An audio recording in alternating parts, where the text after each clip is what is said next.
Good evening, everyone.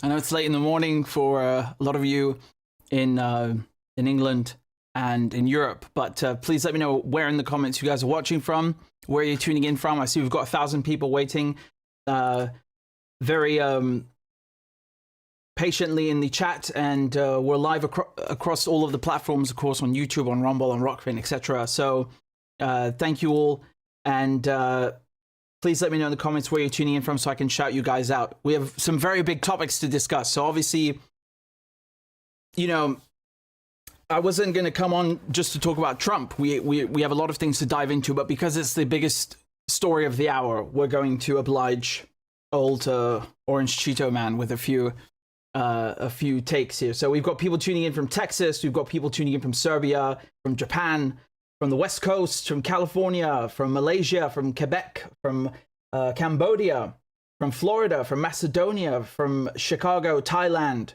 London, Palestine, Rhode Island, Austria, Australia as well, Southern California, Mississippi, Sydney, Nevada. We've got the whole planet. We've got the whole planet. Everybody's here.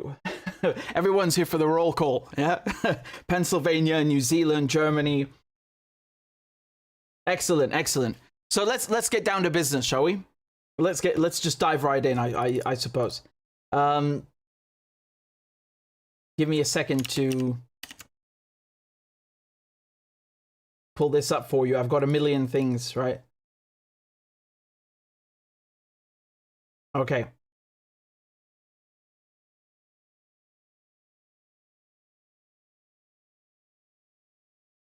So this is, you guys can see that, yeah?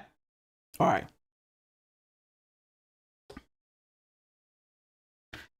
So let's talk about the assassination attempt against Donald Trump. Not every day you get one of those in America, but it's not the first one either. So I'll just play the video for you, and then we'll go more into detail. All right. This is the moment it actually happened.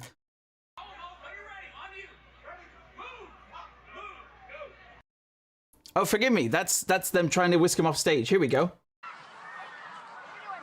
If you want to really see something that's said, take a look at what happened.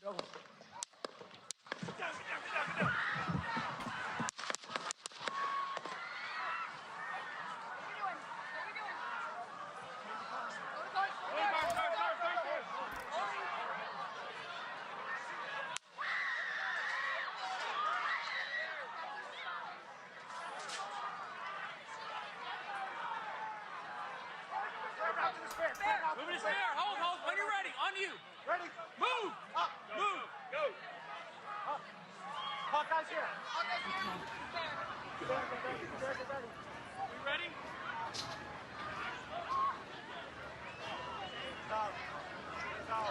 Okay, we are watching. All right. So you heard the shots and everything, and I mean, by the looks of it,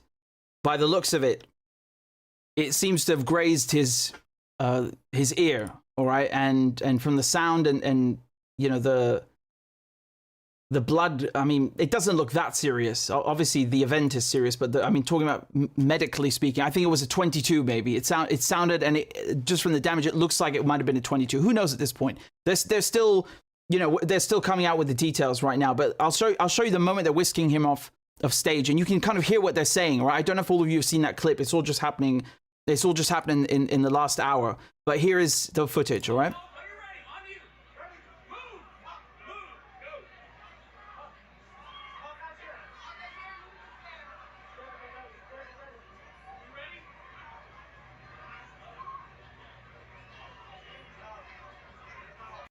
They sound a bit confused. These don't look like professionals. I mean, I'm not saying like they're just, their security is crap. It really is crap. Like, how many presidents do you need to have shot or assassinated in America? What is it, 7 now? You've had 4 who've been killed and 3 attempts. I mean, anyway.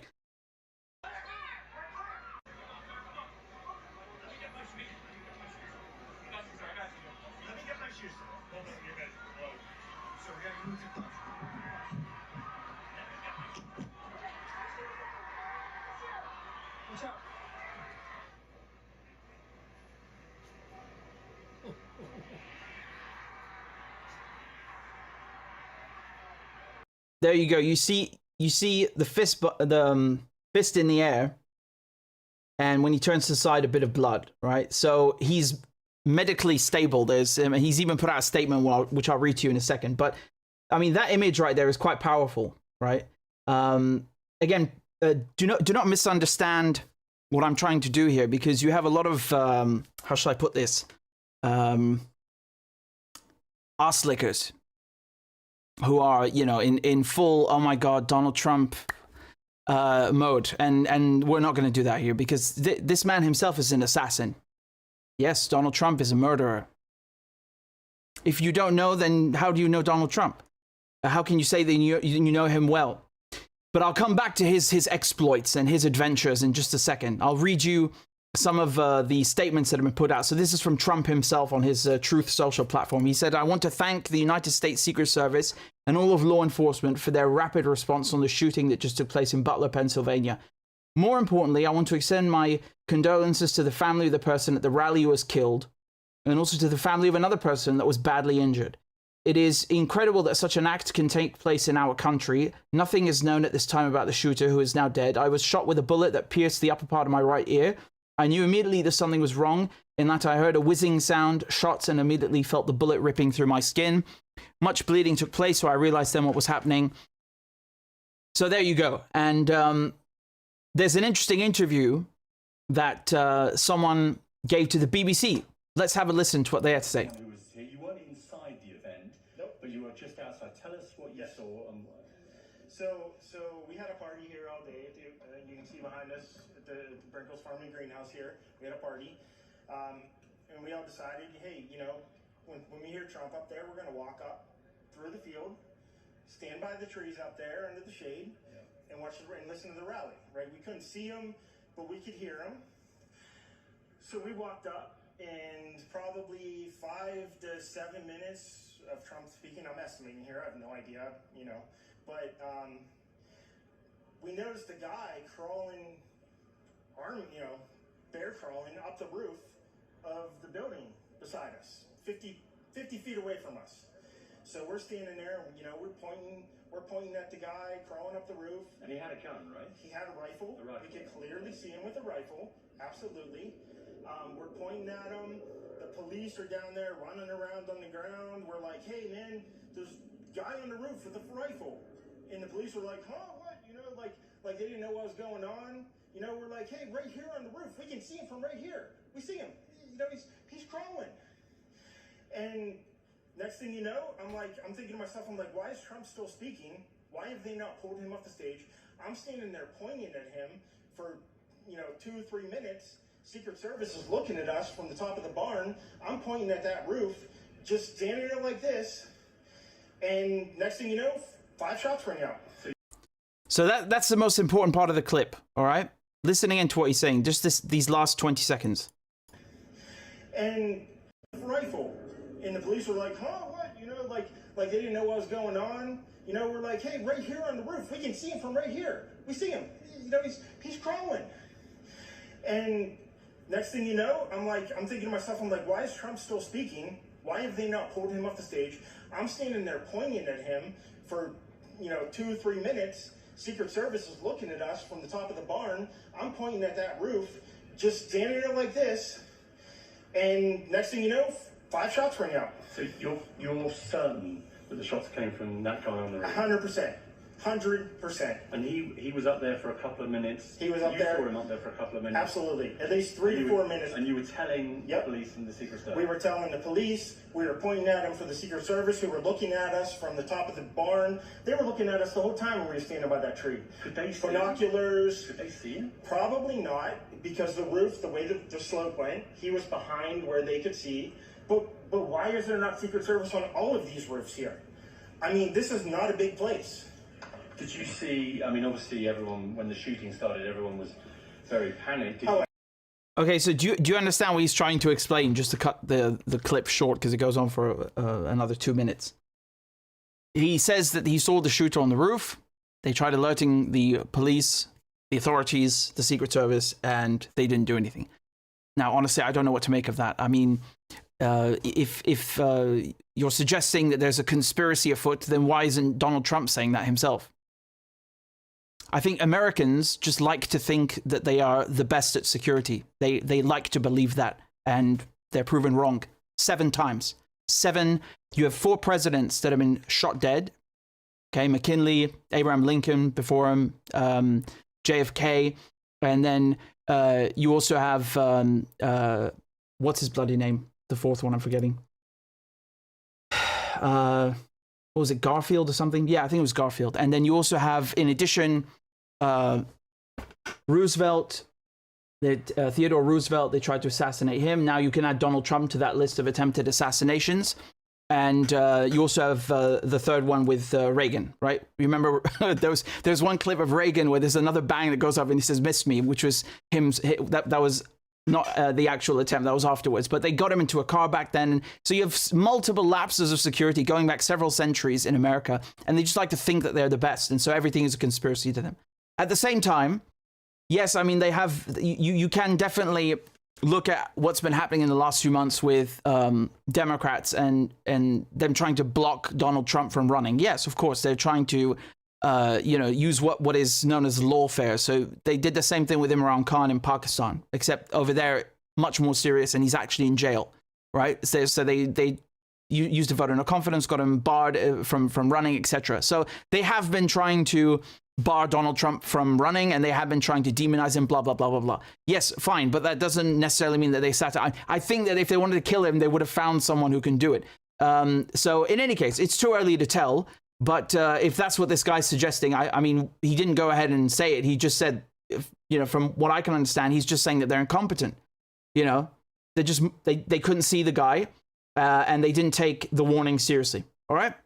So in addition to that, I'll show you some clips here. This is just a doctor saying that he saved someone's life. Again, you have to understand, Trump wasn't the only person injured or shot.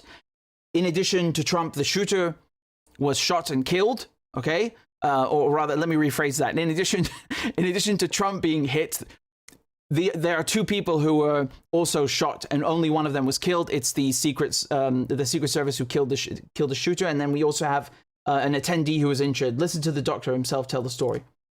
Over there was screaming, "He's been shot, he's been shot." So I made my way over. I said, "I'm an emergency department physician. Let me help you." The guy had spun around, was jammed between the benches.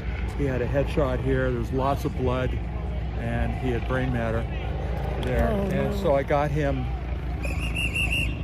There's a helicopter coming in to get him. I got people there really helpful. I got him up on the bench. Was there only one person shot that you saw? Then I did CPR, did chest compressions as well as I breathed for him. One person? I was the only one that did it. We need to evacuate everybody. Honor, that's exactly. Okay, so again, I don't know what to tell you. I mean, Donald Trump is kind of weird that he takes issue with the whole thing. What do I mean by that? I mean, he himself, he's ordered assassinations, and he publicly brags about it, right? So when I see messages like this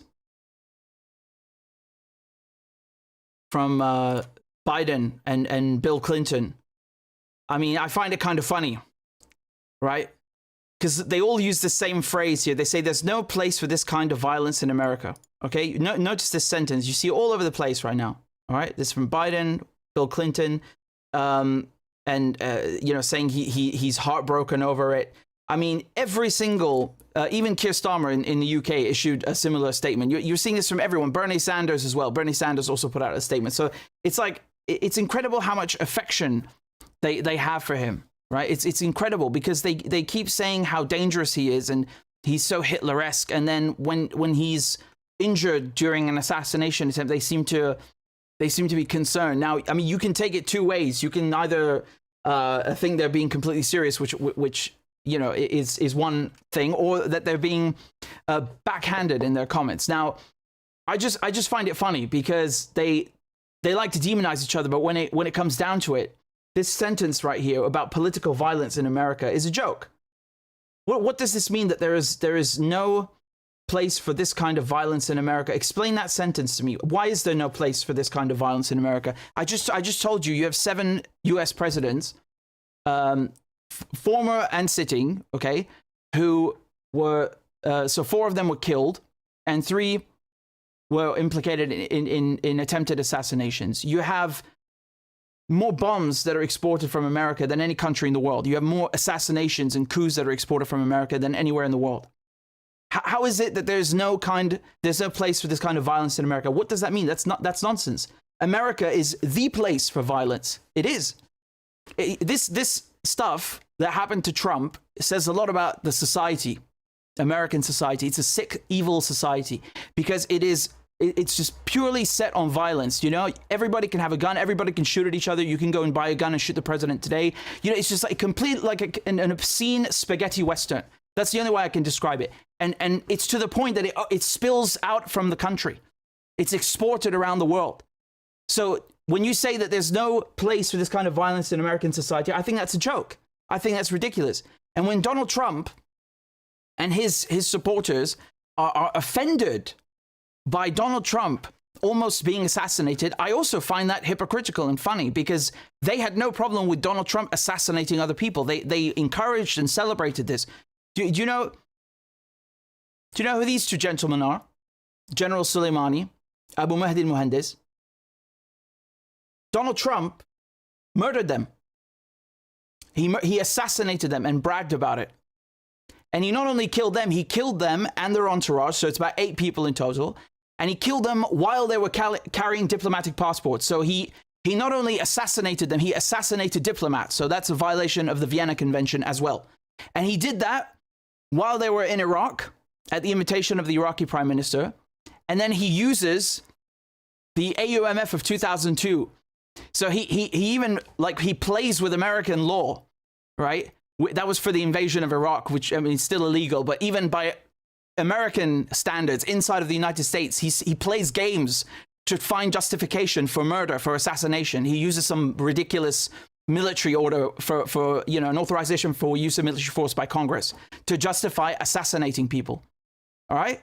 So I don't understand. And then he said he wanted to kill the president of Syria, right?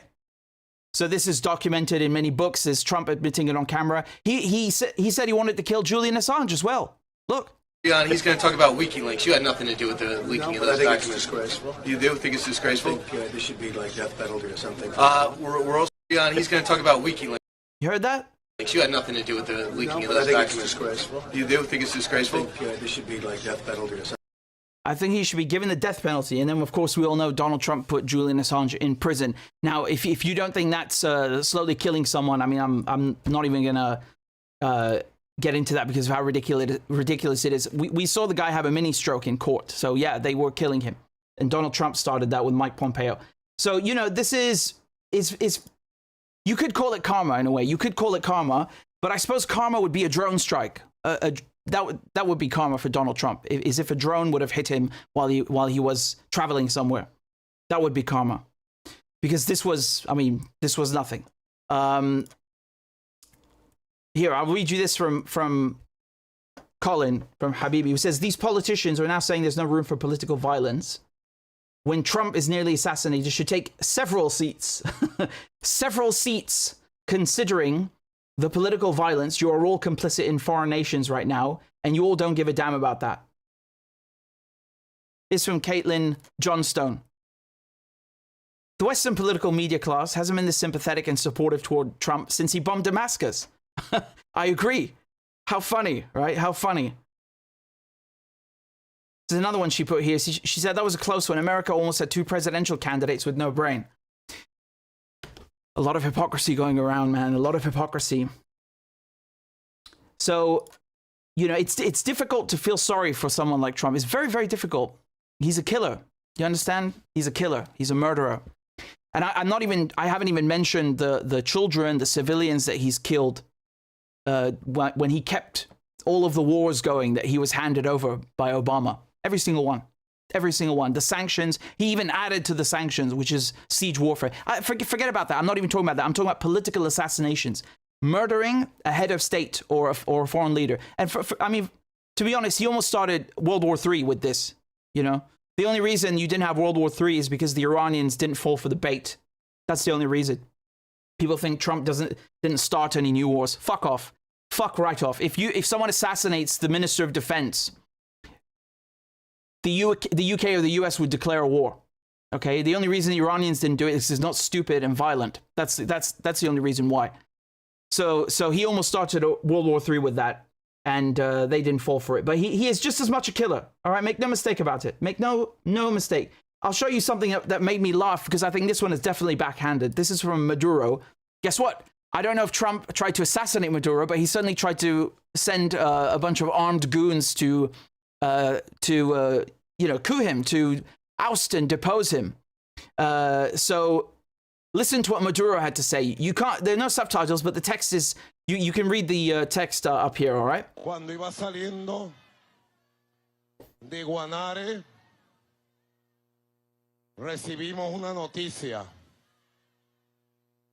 que en los Estados Unidos de Norteamérica hubo un atentado contra el expresidente y candidato presidencial Donald Trump. Quiero a nombre de Venezuela entera, de nuestro pueblo, rechazar y repudiar el atentado contra el expresidente Donald Trump, desearle su pronta recuperación y que Dios bendiga al pueblo de los Estados Unidos y le dé la paz y le dé la tranquilidad. Hemos sido adversarios, pero le deseo al presidente Trump salud y larga vida. That one's backhanded. That one's backhanded. No question about it. No question about it. That one's backhanded. It's classy, though. I gotta admit, it's classy. Listen to the next sentence, right? He goes all the way. Y repudio ese atentado. Yo también fui víctima de un atentado. Y de 100 intentos de matarme. Pero siempre Dios puso su mano. Y aquí estamos, sanos, vivos y victoriosos. Maybe I'm misreading. Maybe I'm reading too much into it. But I just wanted to laugh because it's so, you know, maybe he's just being the bigger man, right? But it is classy, huh? Either way, it's very classy. I mean, I'll just remind you, because a lot of people are upset with CNN, all right? You see a lot of Trump supporters are upset with CNN because CNN downplayed the assassination. A lot of media downplayed it. You know, they wrote things like, for example, well, that Trump had fell. There was an interruption at the rally, and yeah, it's ridiculous. I mean, the guy got shot at in the head. Like, you know, that he didn't. Yes, you could say he fell because he was shot at in the head. He was shot at in the head. It's an assassination. So I find it funny because just a few hours ago, the same exact media outlets like CNN were doing the same thing with Palestinians, right? So instead of saying 70 Palestinians killed or 100 Palestinians were killed in Mawasi refugee camp, it's over 100 by now. And you're also in Shati up north. So instead of saying that, they were saying Israel targets Hamas commander. There was no commander there. Okay, so just a few hours ago, CNN were downplaying a massacre of Palestinians, which was done with American bombs. These are JDAM bombs. They're all produced by the Americans and exported by the Americans. Okay, and then Israel drops those bombs with political and diplomatic cover from the Americans. So you might as well say America dropped the bombs. Okay, these people don't care. Where are all these Trump supporters to call out CNN downplaying the murder of Palestinians? Where are they? They're nowhere to be found. They fucked off and evaporated into thin air. And then they want everybody to, you know, drop on their knees and start worshiping Donald Trump because someone fired a .22 at his ear. Fuck Donald Trump. Donald Trump can eat shit. The guy is a killer in a suit. I don't give a shit what clothes he wears or what title he gives himself. The guy is a murderer. He's bragged about murdering foreign leaders or trying to murder them, right? And he has actually ordered drone strikes. That is murder. It's illegal even inside of the United States, in case you don't give a shit about international law. I mean, just drone strikes. Donald Trump, in the first year he was president, increased drone strikes by 432%. 432%. Those are targeted assassinations. The guy is a killer. You want people to feel sympathy for you when you're shot. Don't kill people. You know what I mean? Don't murder civilians. It's not about just killing people. It's civilians on top of it. It's not like he was in his house and someone broke in his house. The guy is ordering murder at the highest level of state. Okay? It's criminality of the highest order at the highest level. So, and again, the Americans, you know, this sentence they keep saying, look at Bernie Sanders, for example, saying, oh, violence has no place in our society. You're the most violent society on earth. America is the most violent place on the planet. The Americans shoot each other. I mean, from the start of the country, they wiped out millions of natives, stole their land. Then they started shooting the Spanish. Then they start shooting British. Then they start shooting French. Then they take their land as well. Then they start launching coups and assassinations and regime change in Central Latin America. Then they start bombing the Middle East. Then they start bombing Vietnam. Jesus Christ, there's never been a more violent fucking country than America. What do you mean violence has no place in your society? You are the quintessential example of a violent society. That's all I have to say about it. Let's move on to Gaza, which matters more.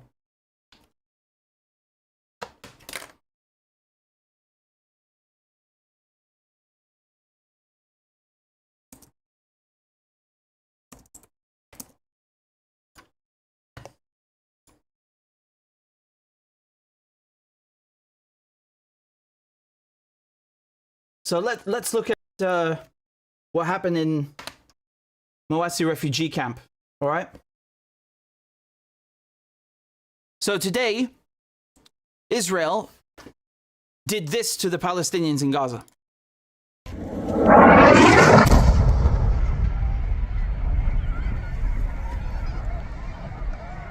ضربات كبيرة لحقت خيام المواطنين القرب من منطقة الأصداء في مواسم خان يونس بعد قصف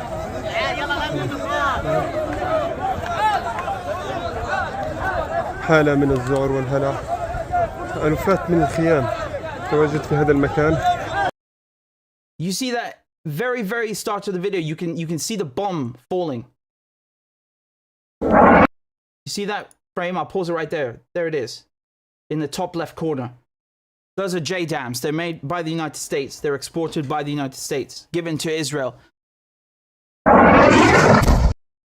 Do you see anything here that looks like a military target? These are refugees in tents. So these are, again, just to kind of explain this to you, you got people in Palestine who lost their homes because they were stolen by Israelis. They moved into Gaza, maybe in 1948, maybe in 56 and 67, who knows? But it's after 48. They move into Gaza. Now they have to move again. They get bombed, they have to move again. So you got people who've moved around literally multiple generations of their families, and now they themselves multiple times. It's insane. It's absolutely insane. And they have to live like this. And then Israelis and Americans wonder why they get shot at. They wonder why the world hates them. If someone made you live in tents like this and bombed you, wouldn't you hate them as well? Wouldn't you pick up a rifle and shoot at them as well? This is from a distance. You can see the same strikes from a distance.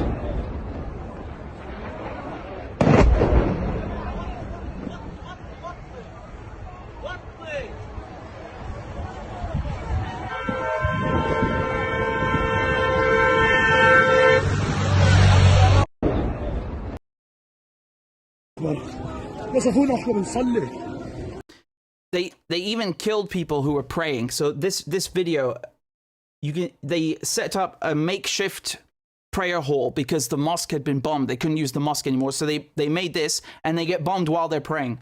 Unbelievable.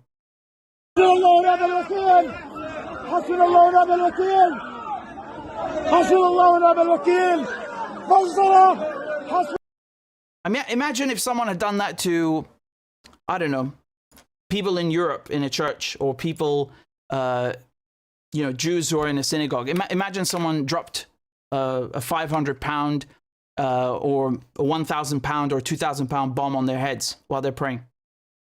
What would they call that?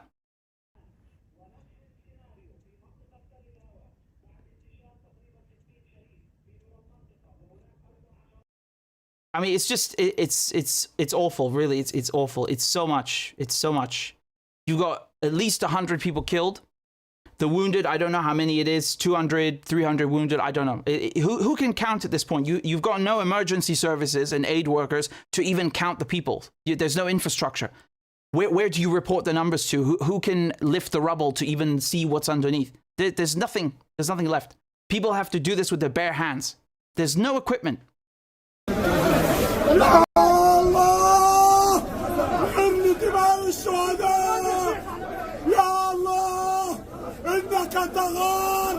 وغيرتك أن تتهم حرماتك هذا حرماتك يا الله يا الله غير يا الله غير يا سيدنا يا رب غير الله يكملك يا محمد ولا انت يا حبيبي انا ولا انت كريت انا ولا انت كريت انا ولا انت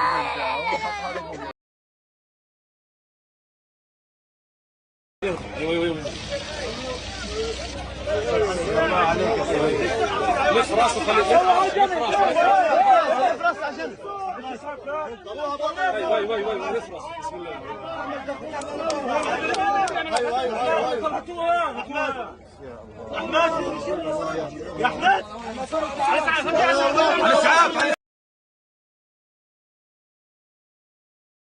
I'm not going to translate the last videos because there's no need to translate them. And in this case, so you have the father and the son who are separated. One is in the north, and the other one is in the Mawasi refugee camp. So basically saying goodbye on the phone while the son is dying. يابا هاي محمد بسمعك السماعة بدانه اخوي حمودي بسمعك وادعو انت وادعو هاي السماعة بدانه هاي صوتك بدانه احكي يابا الله بالله مهنا استهدى بالله. I'll read to you a statement from someone who survived this massacre. They said, quote, "An arm fell beside me and a leg hit me. My pants were all stained with blood. My friend was next to me. I couldn't find him, but the leg that hit me had the same pants that he was wearing. I escaped death. I was inside death itself. My heart is still screaming. Burnt bodies in the street. No one survived. A large number. The smell of death is everywhere. A child without hands, whose limbs were cut off, screams while no one is beside him. Ambulances, cars, tuk-tuks, and every means of transportation help the wounded." So you see the difference is that when Palestinians say these things, it's all recorded on video.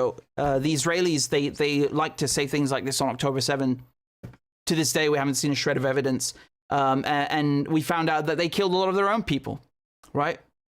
And that brutality, it spills over onto themselves. It's like what you just saw with what you see in the United States. You know, you have the foreign policy is reflected inside of the country. Okay, so because the Americans are violent with one another, they export the violence to the rest of the world. And the Israelis on October 7, they started shooting each other because that was a reflection of what their foreign policy is towards the Palestinians. You understand? That was who they are in the moment. That's who they are. They kill, they murder everything and everyone that moves. This is a CNN headline, which I was talking to you about earlier. It says, "Israel targets top Hamas commander." And they changed the headline then a couple of times. So if you look this up on Google, you'll find it's a different headline now. But this is when it was archived. And again, it's like this is the justification for it, you know? There was a top commander there. There was no commander there. They claimed that they had hit Al-Daif. And he's he's the senior commander for Gaza forces. And then you'll have like other commanders underneath him, for example, for Khan Yunis area and so on. Okay? He wasn't there. I mean, and okay, let's say for a second he was there, right? Let's imagine for 1 second that he was there. So you kill 100 Palestinians because there's one Israeli, you kill 100 Palestinians because of one Palestinian commander. Why can't it be the same thing the other way around? Is it okay to kill 100 Israeli civilians for one Israeli soldier? Can you do that? Because on October 7, the ratio was much lower, right? I mean, they'll go and tell you that, oh, like it was just 20% soldiers, which is complete rubbish. I think at least half were soldiers. Okay, and if you go and read the names, you'll come to a similar count. And again, just to give you an example here, or an analogy perhaps, if Bin Laden had killed 3,000 Americans on 9/11 and then said afterwards, well, you know, I thought George Bush was in the Twin Towers, right? Do you think anyone, they would care? They would say, well, it's okay because you thought George Bush was in the towers, so it's okay to kill 3,000 Americans. No, but they think because they lost 3,000 Americans, they can go and kill millions of people, right? So it's funny. It's funny to see that kind of, well, I wouldn't call it hypocrisy. It's just double standard, right?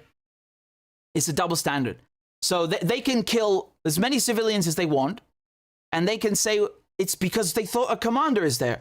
Well, fine then. Let the Palestinians go into Tel Aviv and into into all of the occupied cities in Palestine and just start carpet bombing everything. Do you know why? Because the whole Israeli population has to join the army. Every single man and woman has to join the army. So there are no civilians in Israel by definition. If every man and woman is a reservist or active duty 2 years and 8 months, right? There are no civilians, so you can kill as many as you want. And even if half of them were in the army, then the other half can just die because this is the Israeli logic. I'm just taking American and Israeli logic and applying that the other way around. But they don't like it, it seems, right? Because they seem to be very upset about October 7. They don't like it when you do it to them. And this cow, this woman who calls herself a diplomat and is more like a devil than anything else, she literally said that Mawasi refugee camp is the area of Mawasi is safe. And I'll play the clip so you can hear it from her mouth. This is the same area that they bombed today, the exact same one. There is a river. There is a place in Gaza called the Mawasi. The Mawasi is the place where they all can have shelters together with international organizations. Let me repeat that. There is a river. There is a place in Gaza called the Mawasi. The Mawasi is the place where they all can have shelters together with international organizations. We created shelters for the Palestinian people. No, so you cannot say Israel is not, facilitating that. Together with humanitarian aid. This is where she's talking about. A desolate wasteland of sand dunes next to the Mediterranean Sea. There is no aid in Al-Mawasi. There are no aid agency tents. There are no food kitchens. Okay, forget the food kitchens. Forget about the aid agencies. Forget them. We don't want them. You said it's a safe zone, right? So no bombings. Why are you bombing it? Why are you bombing it? You're lying. Do you understand the game they've been playing? They've been saying the whole duration of the war, oh, if you just go over there, it's a safe zone. Go on, bomb them. Bomb them. Oh yeah, if you go just beyond that, it's a safe zone. Go on, quick, bomb them. And they've been doing that the whole way through the Gaza Strip. And then once they're down in the south, they start playing with them, screwing them, jerking them around as well. They're like human pinballs, right? So there are no safe zones in Gaza. I think we've established that. I think we've established the Israelis are liars. They lie about everything. Why would they tell the truth about this? They're not interested in safe zones. And let me tell you something else. Let's say that Al-Daif really was in Mawasi today. On the one hand, you kind of wish that they had got him. Do you know why?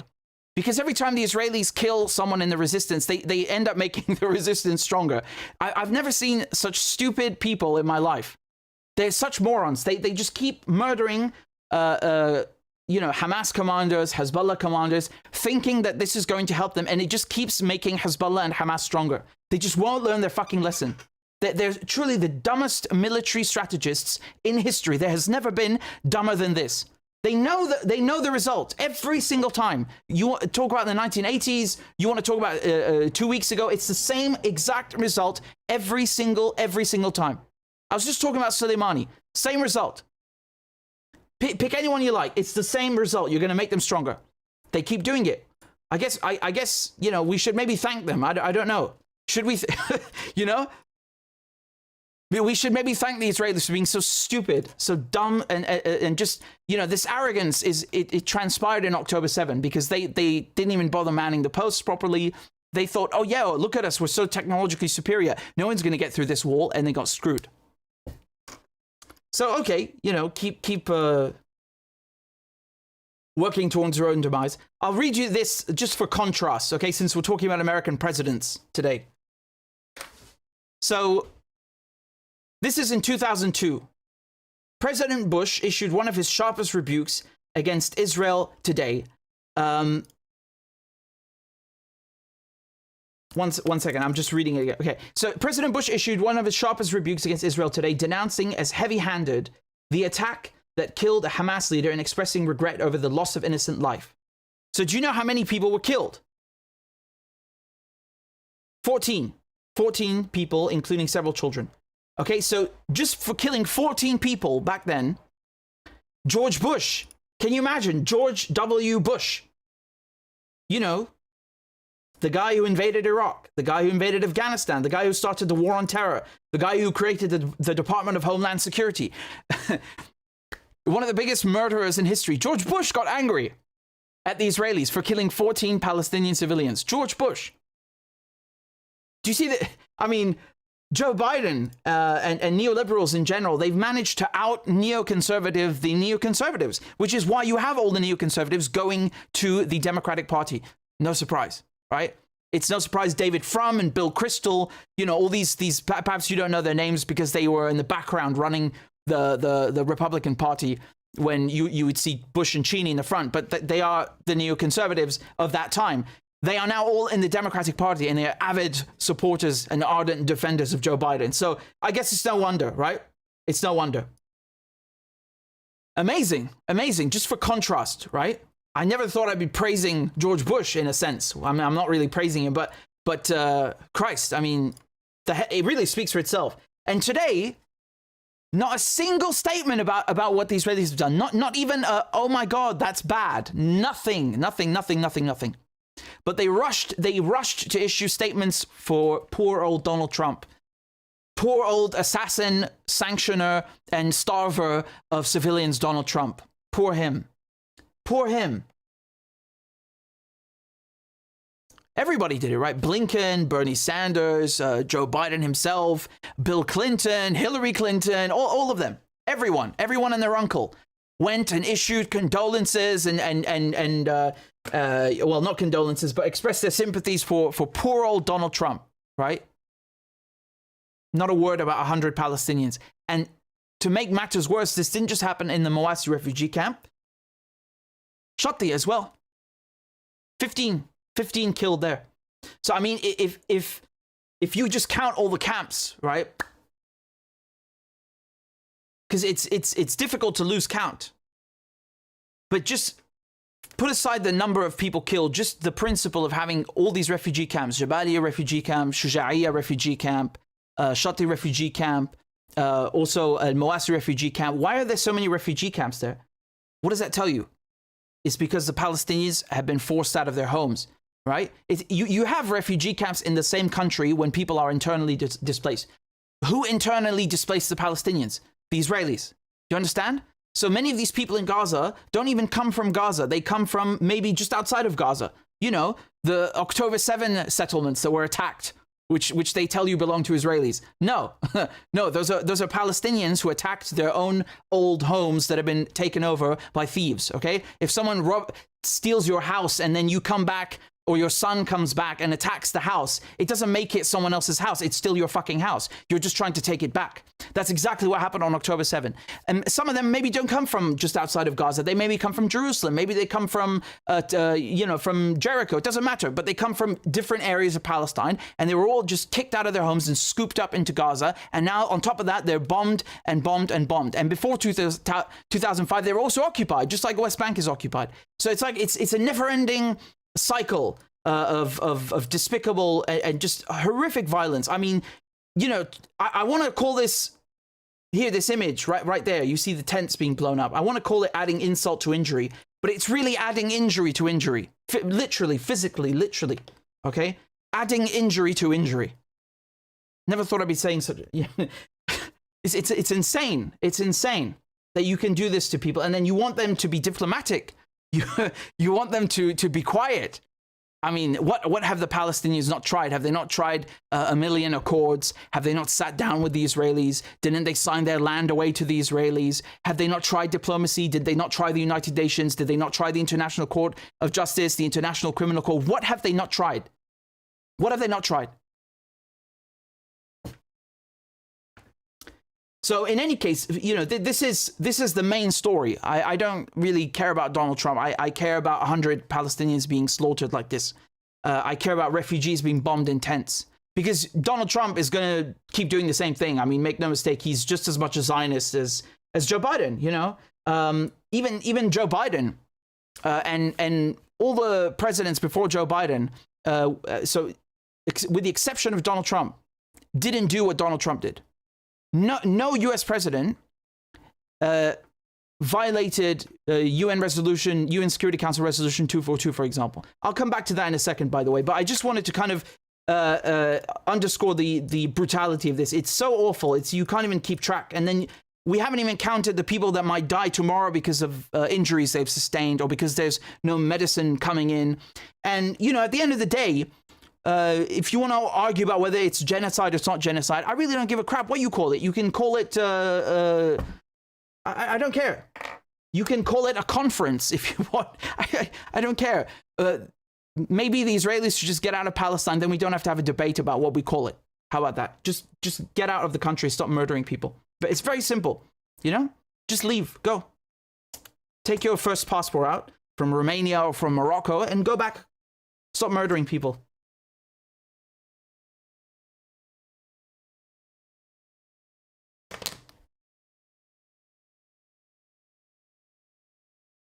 Let me show you now, because we're talking about Donald Trump, right? And his lovely contributions to humanity, right?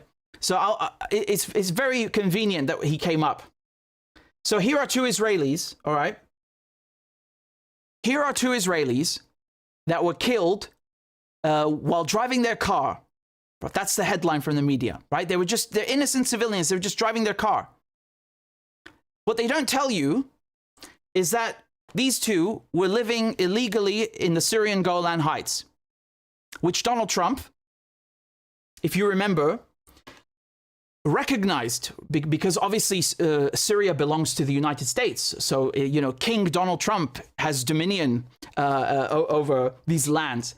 So Donald Trump recognized what is illegally occupied by Israel to be Israeli, which even the United States itself voted with the entire UN Security Council to recognize as illegally occupied. So that's UN Security Council Resolution 242, telling the Israelis, get out of Jerusalem, get out of the West Bank, get out of the Golan Heights.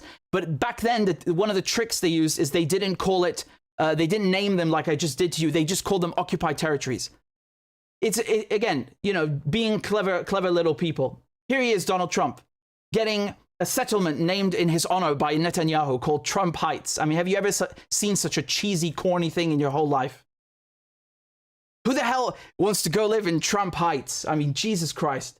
So these two settlers were driving on in a vehicle on stolen Syrian land. Okay, the whole planet, the United Nations and the entire planet, except the United States since Donald Trump, recognized this as Syria, but not these two. And then the headline you can see here from the Israelis is, oh, Noah and Nir Barnes were murdered yesterday when a Hezbollah rocket hit their vehicle. Well, you shouldn't invade people's countries and then wonder why they're firing at you. I don't have to remind you as well that every Israeli man and woman has to join the army. I have no idea if these people are reservists or they're not reservists. I don't know. Maybe they finished their service in the Zionist Nazi army. I don't know. But when you move to a war zone, you're moving to a war zone. I'm not talking about the what they tell you is the civil war in Syria. Forget that. I'm not talking about 2011. I'm not talking about anything that happened in the last 10 years. I'm talking about something that's been contested since 1967. Even in 1948, if you want to go that far back in Palestine. But Golan Heights is specifically 67. Syria and Israel have been officially at war over the Golan Heights since 1967. They knew exactly where they're moving to. They know what they're doing. This is the problem with all the Israelis. They know that where they are going, they are stealing someone's house, whether it's in the West Bank, it's in Jerusalem, it's, you know, these new settlements or that they want to revive in Gaza. They know what they're doing. And then they wonder why people are shooting at them. Just stay in your country. No one forced you to go there. You moved there on purpose. And this is what becomes of illegal settlers.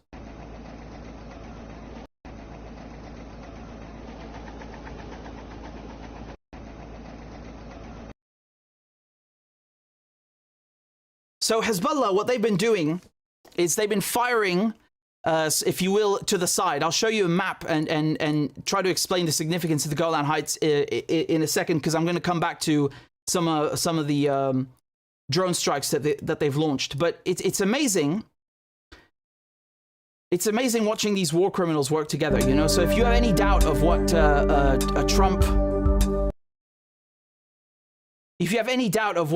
Trump coming back to power is going to look like he's going to stop what Israel's doing, you're out of your mind. You don't know what you're talking about.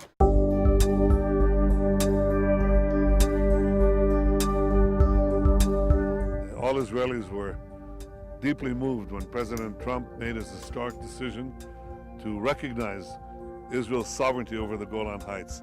Therefore, after the Passover holiday, I intend to bring to the government a resolution calling for a new community on the Golan Heights named after President Donald J. Trump.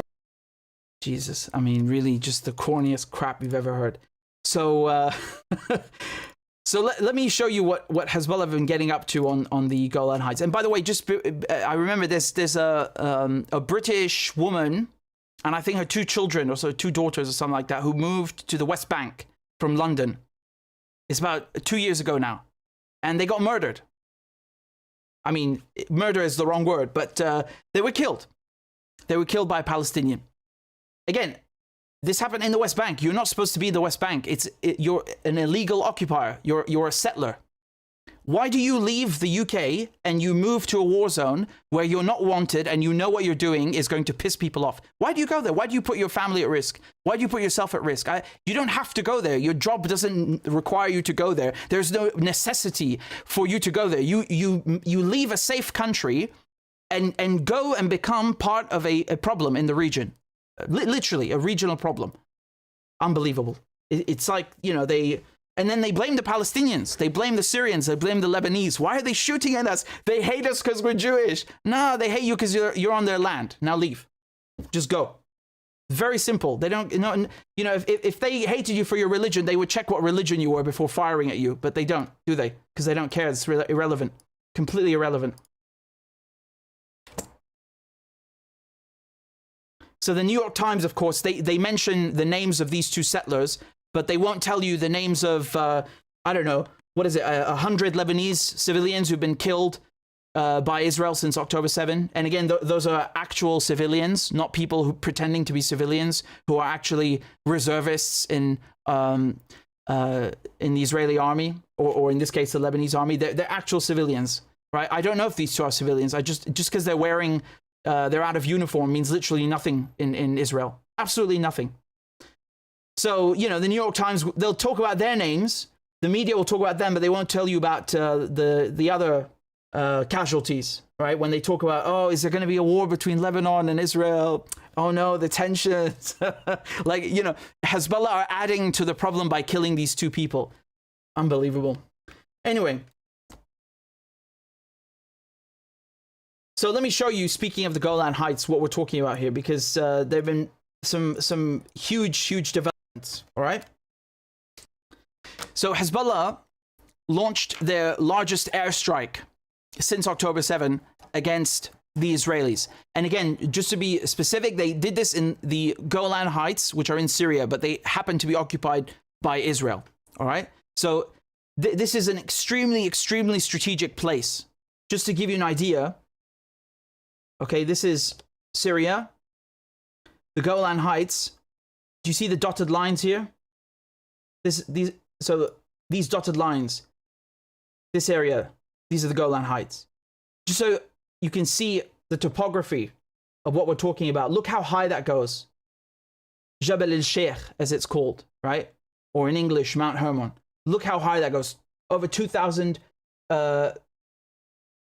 meters, right? So that is the highest manned position of any UN mission. I believe they call it Hermon Hotel. Give me a second to just pull up a photo of it. It's quite funny to look at, actually.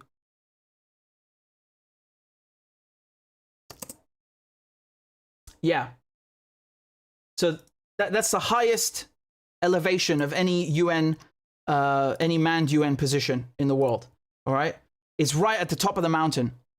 The Israelis also have a position on the mountain, not this position, but nearby. And that's what Hezbollah bombed. And they did it with the largest barrage of drones that they've ever launched. Okay. I mean, just absolutely wild stuff. You see it smoking right there at the top of the mountain? This is such a strategic base because you can see everything. You can see literally, I mean, just hold on. Let me try and show this to you. Perhaps you'll understand what I mean. This is another angle, okay? You can see down on everything, on the Sea of Galilee, on Palestine. And then if you look on the other side, of course, I mean, it's a bit difficult from that specific point to see as clearly as you would, because you have to traverse a bit to go and see into Syria. The Israelis have other positions for that, but this one is so strategic. And you understand now why the Israelis took all of the Golan Heights in 67. On top of that, you see this topography that I showed you before. What's at the top of the mountain? You've got snow, water. That water comes down into the Sea of Galilee. So the Israelis get 1/3 of their drinking water from here, meaning they steal it from Syria. You understand? They steal 1/3 of the drinking water that they consume is stolen from Syria. Okay? In addition to that, you've got oil and gas that they've been drilling to try and obtain. They've built a ski resort. You know, they're enjoying themselves. They're enjoying themselves, the Israelis. They're enjoying themselves. I suppose that couple that were blown up in the car might have been trying to get to the ski resort. I don't know. Maybe they were trying to get to a military area. I found this headline rather funny. Look at what it says here. A U.S. citizen was critically wounded in a Hezbollah missile attack on an Israeli military outpost on the border with Lebanon. That's this one. All right. Israeli officials tell him it is unclear what the U.S. citizen was doing in this area, which is a closed military area. Oh, it's unclear. I see. Well, maybe he was a military dog. I don't know. It's unclear what he was doing. Maybe he was getting lunch. I don't know. He's a fucking spy, you moron. He's a spy or he's in the IDF. What are the choices here? Is it really that difficult to figure out what he was doing in a closed off military area? You goddamn moron. These people call themselves journalists. Unbelievable. Anyway, you gotta laugh at this stuff. It's so funny, you know?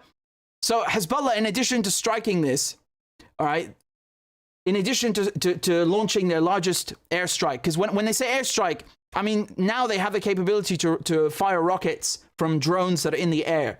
Okay, it is quite rudimentary. It's not with the sophistication of an F-15 or an F-16, obviously.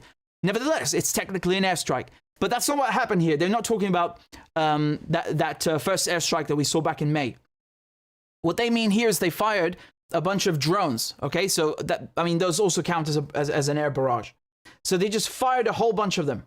All right, and in addition to that, they published this video, which is about 9 minutes long. I'm not going to play all of it, but just look at the significance of it. It's also in the Golan Heights, okay? So it's all along this entire strategic area here, okay? Which looks down on the Sea of Galilee, on all of Palestine. I mean, you can see so far with this thing. It's one of the most important surveillance spaces that the Israelis have. So what Hezbollah did is they went and filmed the Israelis. And the Israelis were none the wiser. Can you imagine? None the wiser. Look at this.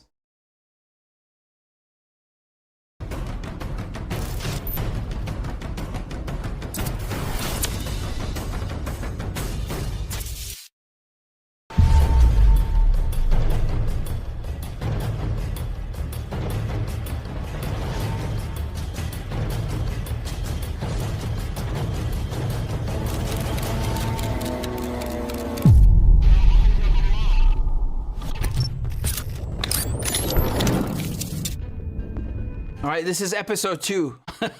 The first one, you remember they filmed all of these airstrips and refineries and petrochemical storage facilities and also the Haifa port. This is part 2 with the Golan Heights.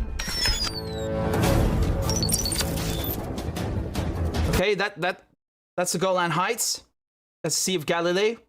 Mount Hermon is up there where it's white. Okay, and this is part of Syria. Okay, so the Israelis stole all of this in 1967. It's illegally occupied by Israel. And Hezbollah are operating from Lebanon up here. Okay, so when they fire at the Israelis in the Golan Heights, they're essentially firing east. Okay? They're firing east. I mean, unless they're firing from these positions, which would be just south. But you understand the idea. It's going like that. Okay?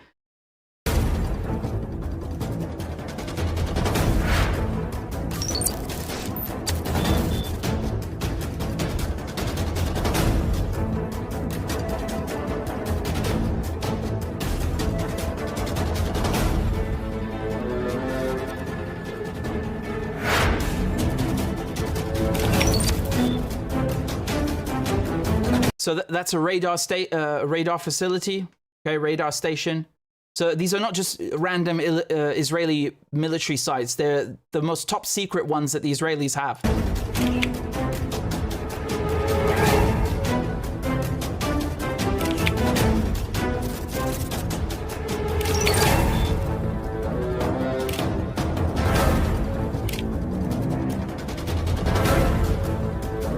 Absolutely wild. This goes on for 9 minutes. Okay, absolutely wild, amazing. They filmed the whole damn Golan Heights. I mean, look at the. It's really impressive. It's really impressive.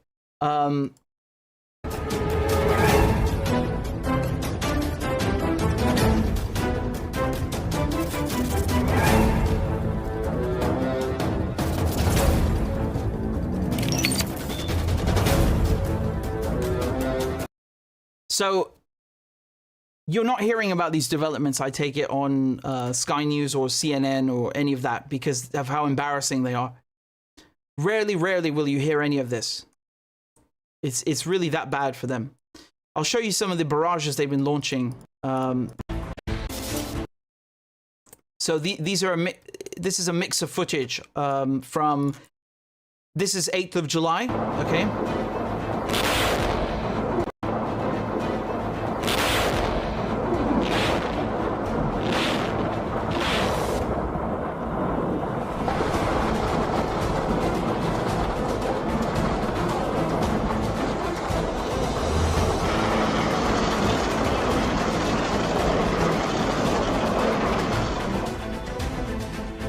See the Israeli base right there at the top of.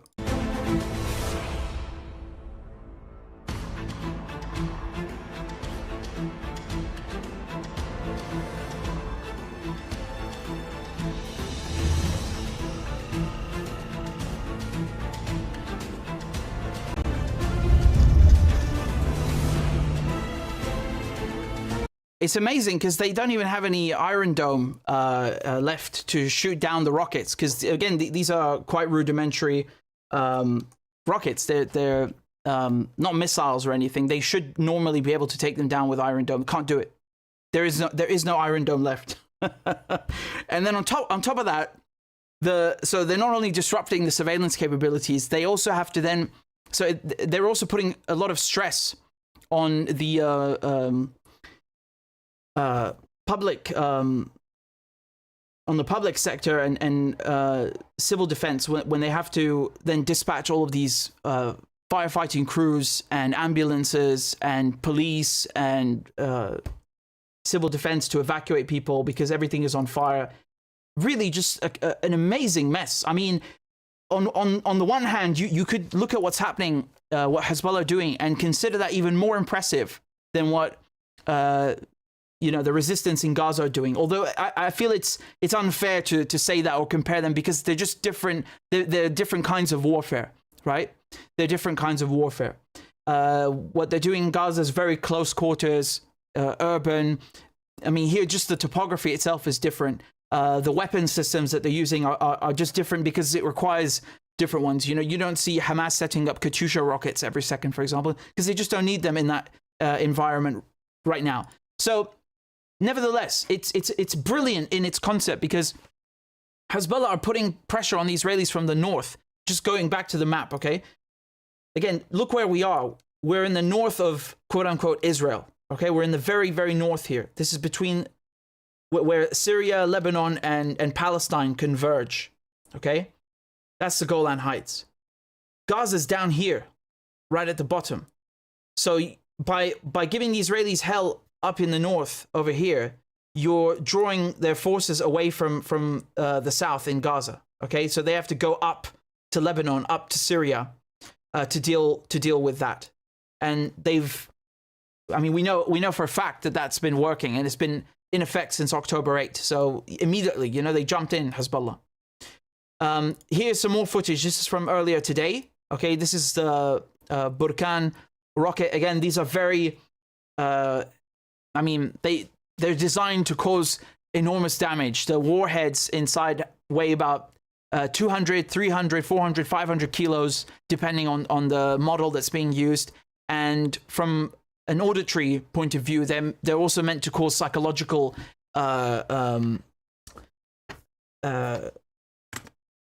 fear in the enemy by simply making a lot of noise. It's that simple, really. Okay, so both enormous in damage and in psychological impact. Here, take a look at it being launched, and I mean, look at the size of that thing. I know it doesn't look big on the screen, but if you compare it just to the rest of the installations on the hill, it's enormous. It's absolutely monstrous. Look at that explosion.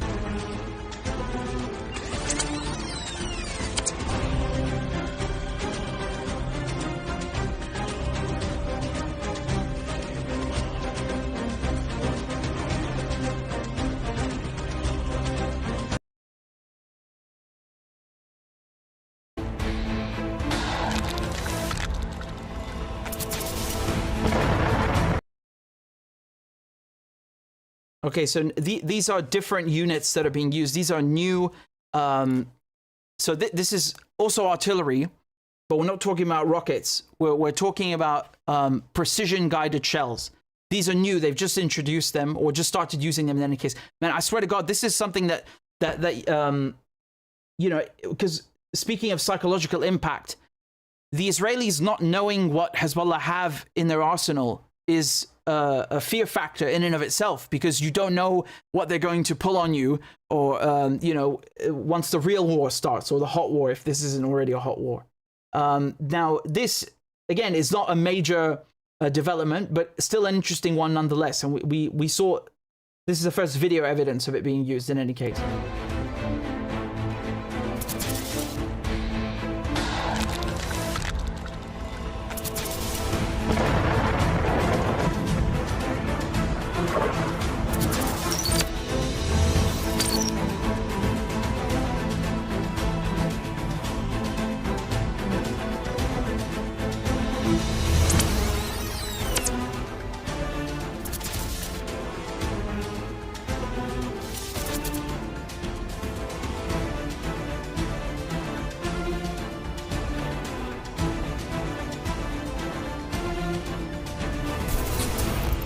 So you might be looking at and thinking, well, why are they bombing houses? There's no one in these houses. All the Israelis on the border have been evacuated months ago. There's no one in these houses. If there's anyone in this house, it's going to be Israeli army, because they're setting up shop in the houses like they usually do wherever they go, in the West Bank, in Gaza. This is what they do. They hijack houses, including their own, and they just set up shop in there. And then they talk about human shields, which is very funny.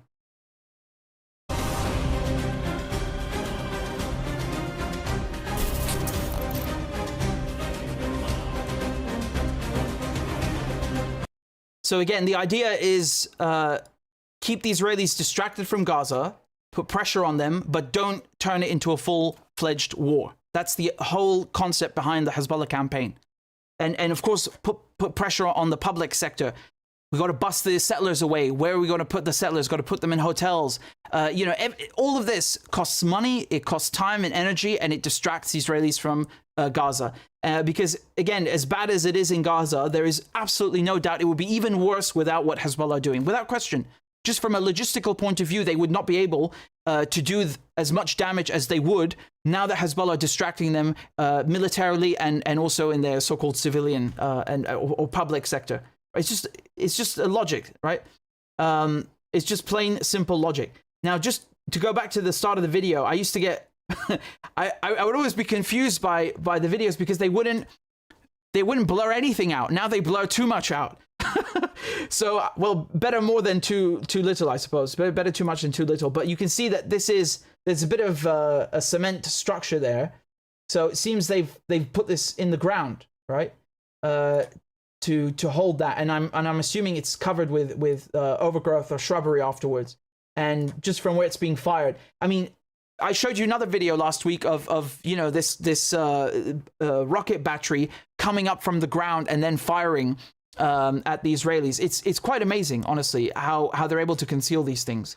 So if it comes to a full war, full-fledged war, I think the Israelis are going to be taken by surprise in terms of where the weapons are located, just as much as they are with soldiers popping out of the tunnels back in 2006, which incidentally is the anniversary.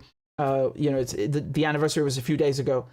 But in any case, the largest barrage of rockets, of drones, and in the strategic Golan Heights, which Syria, given everything that's happening inside of Syria, the American occupation, Israeli occupation, Turkish occupation, is simply unable to deal with repelling the Israelis entirely from the Golan Heights. So, I mean, ironically, this is the most action we've seen on the Golan Heights since 1973, which is significant because the day that October 7 started was the anniversary of the Yom Kippur War. Okay, I don't know, many people don't recall that or notice this, but the date was very significant. It was 50 years to the day. Okay, almost 50 years to the day of the Yom Kippur War, and Syria took the Golan Heights back for a day and then lost them again. And so that was a very bad military defeat, right? We had a series of military defeats, 1948, 67, and then also 1973, right? So 48, 67, 73. And October 7 made up for all of those. It restored honor to people in Palestine, people in Syria and Lebanon. I mean, it's like I said, it's the most action we've seen, and it's successful. It's not just for the sake of firing rockets, okay? It's successful action. So obviously they haven't taken back the Golan Heights yet, but Israel is more at risk of losing its foothold in the Golan Heights than it ever was before, without question, because this is a sustained campaign now, been going off of 9-10 months, right? They're unable to make any headway, and so the fact that Hezbollah, which is a non-state actor, is able to help out Syria, a state, in fighting the Israelis in that territory is amazing. Is amazing because usually you would think, well, obviously the state would have more power than a non-state actor, and well, given it's the Middle East, it's very complicated. But many things are not how they would be in other theaters of war. So in any case, in this scenario, Hezbollah, without question, I mean, put Syria aside for a second. If you look at the entire planet, there is no guerrilla fighting force anywhere in the world that comes near the power that Hezbollah have, right? None. They do not have the manpower, the numbers. They do not have the same kinds of weapon systems. Hezbollah is a formidable fighting force. Even the Israelis recognize this, right? Everybody recognizes this. It's just an objective truth. It's an completely objective truth. You can measure it. And that's why they're able to make a lot of headway, helping Syria and Palestine at the same time, while also avoiding a larger war. That's the key thing to remember, because somebody else might have screwed it up and made it bigger, which is the critique that you hear a lot in Lebanon, but it's unsubstantiated. So in any case, in Hezbollah are making more and more progress. They're reaching more and more milestones, and the Israelis are being pushed further and further back. as a joke. And again, it's a joke just because it's funny, but it's actually it's completely true. You have Israeli settlers who are threatening to make their own country in the north because they're so fed up with Tel Aviv not doing anything for them. I'm not kidding you. They wanted to they wanted to break away, right, and make something called the State of Galilee and basically take everything, north of here, right? So we're talking about all these settlements like Kiryat Shmona, everything looking out on Shtulla, Mtalla, everything around here. They wanted to make their own country. Obviously, they're not going to succeed because there are not enough of them. But, just that should give you an idea of how far back Hezbollah have pushed the Israelis. You could say that is now the new front line. Okay, let me just pull it up on the screen so you can get an idea before I...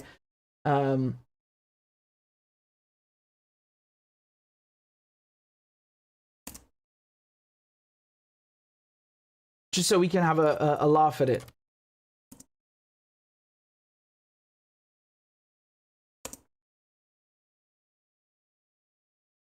Yeah, you see,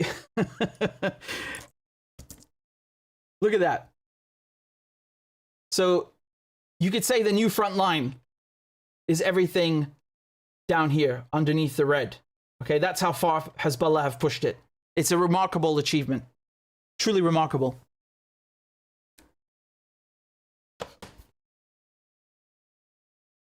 So I'll try and read some of your comments and donations, and I'm very grateful for all of your support. We've got one on PayPal. This is give me a second, it's loading, from Reda. There's no note, but thank you very much, Reda. And we have another one from Maureen, also no note, but thank you nevertheless, Maureen.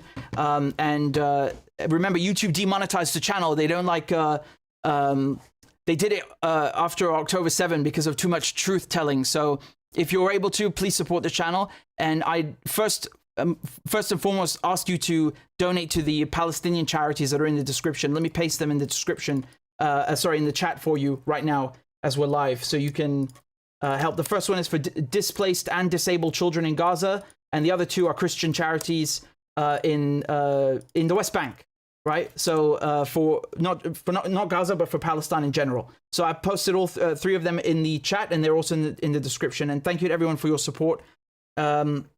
We've got some more on PayPal. Let me just read them to you. They're from last time. I think I forgot to read them, or I just didn't see them. We've got one from Brian who says, "Your work is incredibly important. Keep getting the word out." Thank you very much, Brian. And there's another one also from Meli, who says, "Great journalism." Thank you, Meli. And we have another from Matei. No note, but nevertheless, much obliged. So let's talk about Biden, shall we? I mean, this guy, I have to put in the crab dance because of how bad he is. This really... I'm not interested in talking about Biden's brain because of what a non-issue it is. But we have to talk about it. It's so funny. It's just so funny. So you guys saw this, right? And now I want to hand it over to the president of Ukraine, who has as much courage as he has determination.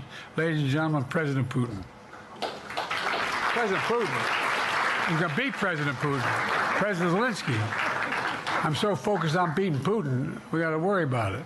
Anyway, Mr. President. I'm better. You are a hell of a lot better. Oh my god, the cringe. Yo, man. Yo. That killed me. That absolutely killed me. George Bush would do a lot of things like this, but not like this. You know what I mean? I still remember George Bush on television.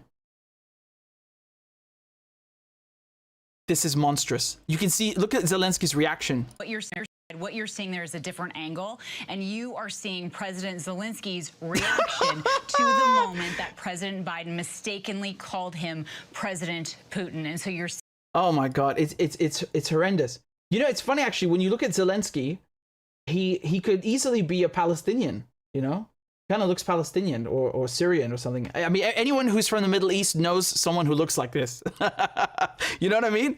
Easily.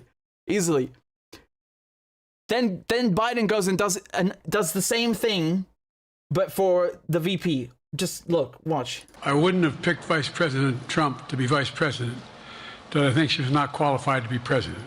So let's start there. I wouldn't have picked Vice President Trump to be vice president. Oh no. But I think she was not qualified to be president. Oh no! Oh no! Oh no! Oh no! Yeah, I have some bad news about your vice president this evening. I think they've been shot. Oh no! Look at the reaction from his cabinet. I wouldn't have picked Vice President Trump to be vice president, but I think she was not qualified to be president. Do you see Blinken looking down? And then over there we have another war criminal, Jake Sullivan, right? The spook. He looks like he wants to cry. Look at them. Oh my God. I wouldn't have picked Vice President Trump to be vice president, but I think she was not qualified to be president. So let's start there. Number one. The fact is that the consideration is... He doesn't even correct himself this time. Vice President Trump to... There's no correction. He just stopped bothering. Here we've got another great one. I'm following the advice of my commander-in-chief, the chief of staff of the military, as well as the Secretary of Defense and our intelligence people. What the? I'm following the advice of my... Okay, for those of you who don't get it, I mean, I'm assuming most of you do, but just in case, Commander-in-Chief is, well, it's himself, okay? He's the head of the army, of the armed forces. Here, this one's really great. This was not a gaffe. This was just straight up honesty, you know? A ceasefire and get those... And by the way, look at the numbers in Israel. I mean, my numbers are better in Israel than they are here. But then again... Yeah, I'm sure they are. I hear genocide is very popular in Israel. It's a good season to be a genocide Joe in Israel. I know. Okay, this one I don't even know what happened in this one. I don't even know. Another exam. And by the way, I've laid every bit of the record out. I hadn't hidden a thing.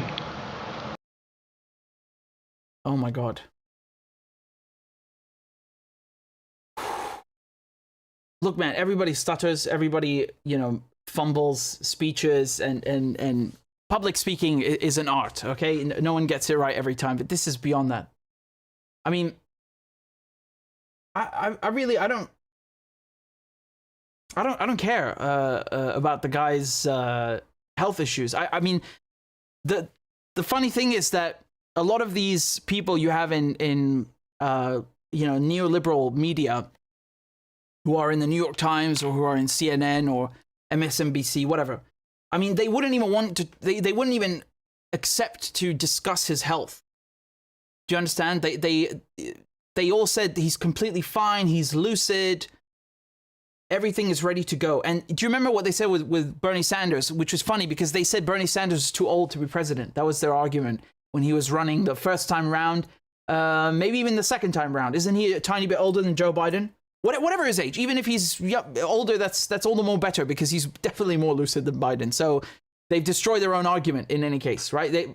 They seem to have a problem with age or made age a problem with Bernie Sanders just because he was a little bit to the left of the American right-wing politics in the Democratic Party. And now age is not a problem. Lo and behold, you can see just a few weeks ago, look at, hold on, let me try and fetch you.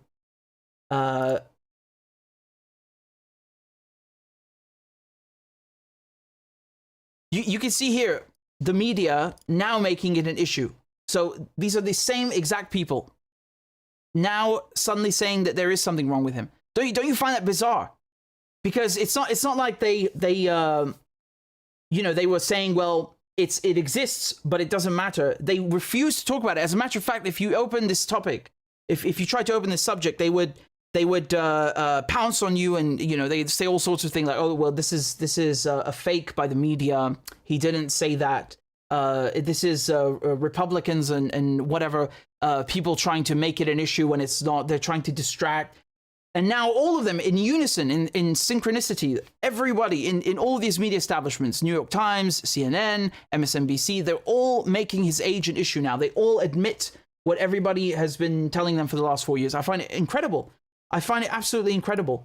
And everybody, I mean, no one has spared him. Even Hollywood, they've come out and told him to drop out. You've got even Mr. George Clooney here telling him to drop out, right? Jon Stewart as well. No. Perhaps this chart could, if I may, sorry, the pen caps are made of Kevlar. Very difficult to. Perhaps this chart will illustrate and illuminate the point more clearly. For instance, in 2022, when we saw Biden give a shout out to Representative Jackie. Representative Jackie, are you here? Okay, you already know the joke. She was dead by that time. I mean, it's not a joke. She really was. But you see how you all know how it goes. The media pounce on you. Hollywood is going to jump in sync, and I find it incredible. It's really it's really the biggest knifing since they took out Caesar, was it? It's so funny to watch. It really is funny. And you know what is so funny about it is that it's not even about policy. It's not like, oh my God, you're committing genocide. Now we draw the line here.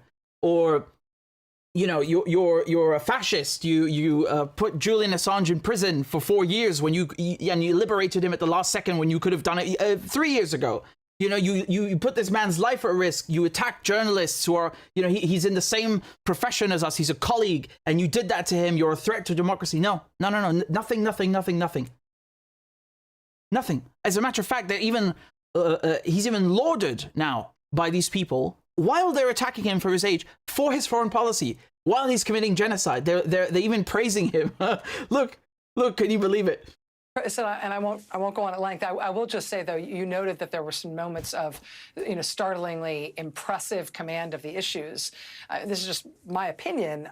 He is not only strong on foreign policy, he is just fundamentally right on foreign policy in the way that he talks about it. And wow. Oh, wow.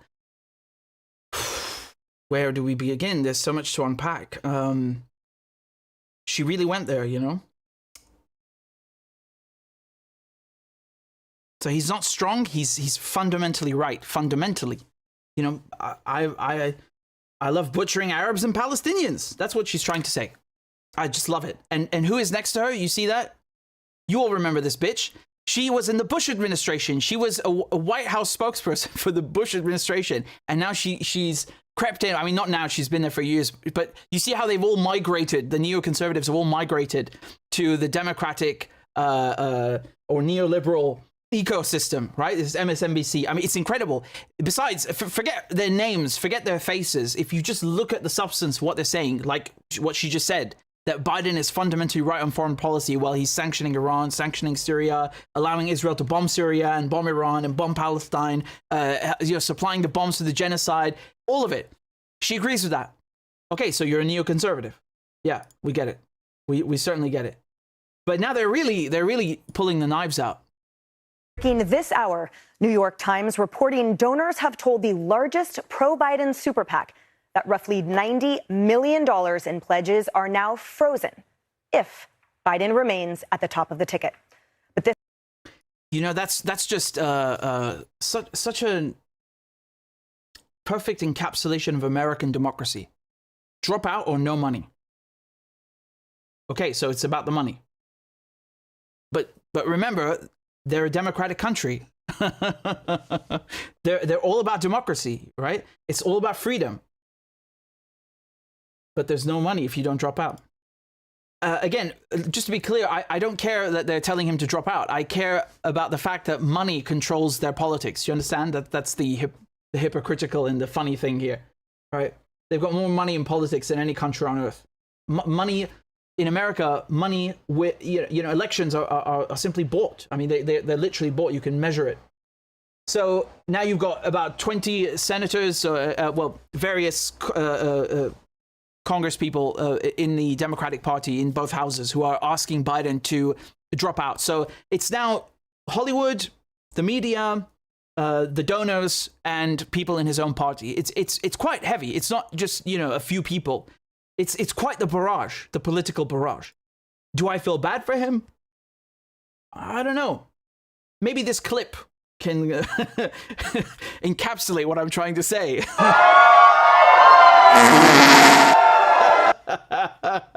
I honestly don't know if that one's real, which is quite concerning and I think really gets my point across. But no, I do not feel bad for Biden. He can go to hell. Here's another one of his gaffes, although I don't know if you can call it a gaffe. It's unbelievable. Listen. Blunders from an interview earlier this week, something that civic media agreed to as part of the conditions of securing the interview with the president. Now we are watching this backfire. The unedited interview has been released, and just wait until you hear what the president said. In addition to that, I have more blacks in my administration than any other president, all of the presidents combined, and major positions, cabinet positions. I don't know if they even call for their hanging or not, but they said they're convicted of murder. Okay, I'm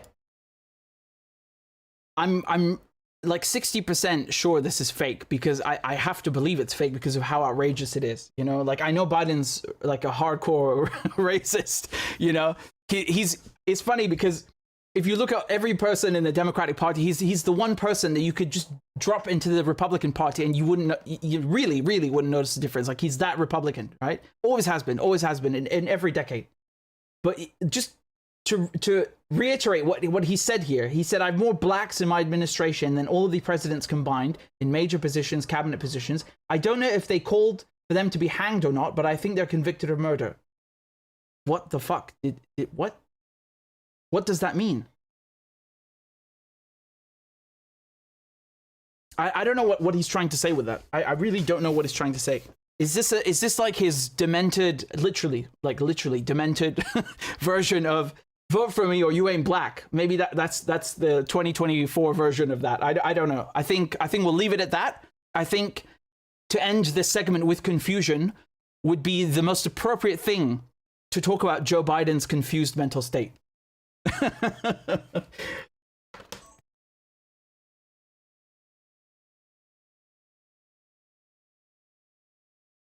Let's talk about a story. Actually, no, let's go to the footage and then I'll come back to a story that you haven't heard about. But this one is unbelievable, okay? The footage here I want to show. I've been wanting to show you this for days, all right? Once again, unbelievable combat journalism, unbelievable footage. The most heroic stuff that you've ever seen. I mean, it's just absolutely wild. Okay, we're going to go through all of this together. This is where it's at, okay? Look at this.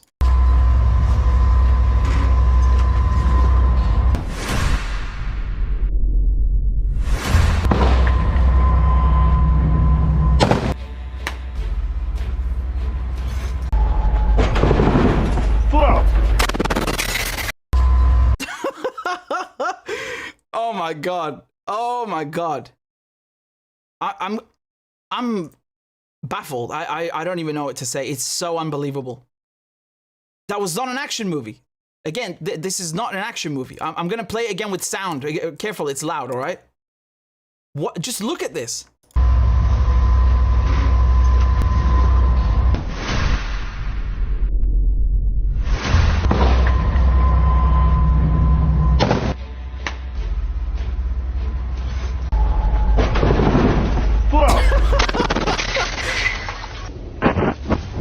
Man, I love how he just like he shoves the cameraman inside. I thought he said "tla." He's saying go up, right? Go up or get out. I mean, it's unbelievable, unbelievable. He just goes and puts it right on the tank. I mean, it's not the first video we've seen out of Gaza like this, but no wonder the Israelis are getting screwed. And look, there's other tanks in the background. Okay, I don't know if you can see there are more armored vehicles in the back, right? You can hear the engines. They're all on. There are people inside these things, right? I mean, the bravery is absolutely stunning. Like, you can't... I mean, if this were in an action movie, I wouldn't believe it, right? Unbelievable bravery. This is stuff that they're going to be teaching people in military colleges 20, 30 years from now, 50 years from now. I'm not kidding. It's unbelievable bravery. Here, we've got more. Take a look.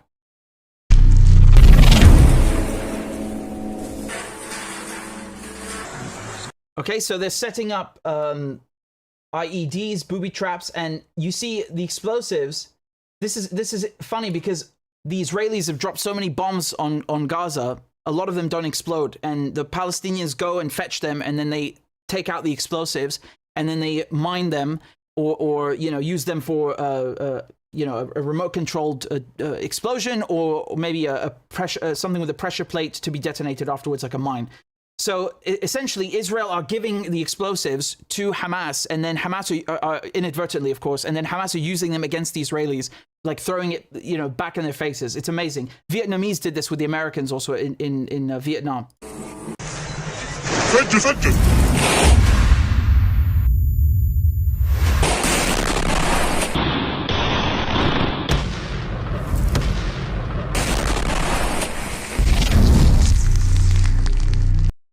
Okay, so this is what it says. It's a rocket-propelled grenade, the Yasin 105. It's essentially a locally manufactured version of the RPG-7, right? Which you all know, the rocket-propelled grenade, the one the shoulder-fired, the Russian-made one.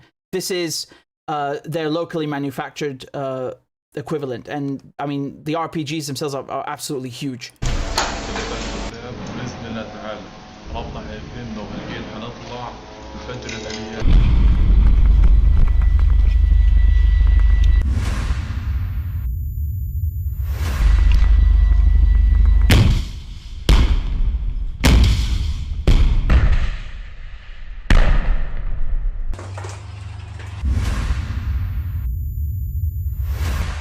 بسم الله اللهم في سبيلك ولكن الله الله أكبر.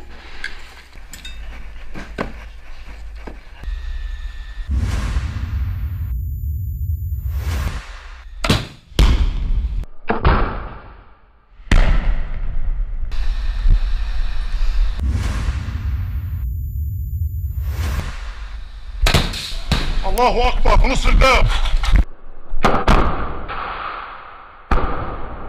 يلا قول يا راب.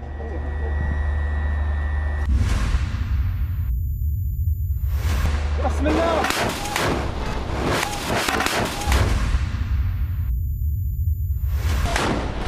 الله أكبر.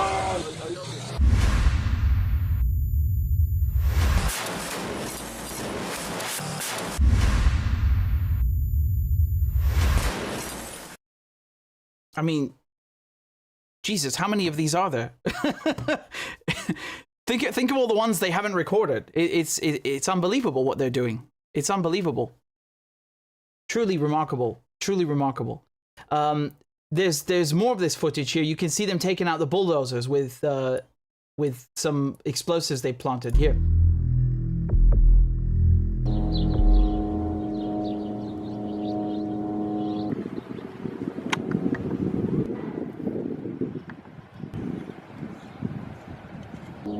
بنقول لك يا نتنياهو والله إنا نعد لك أصنافا من الموت ستجعلكم تلعنون أنفسكم أنكم فكرتم بالدخول إلى غزة.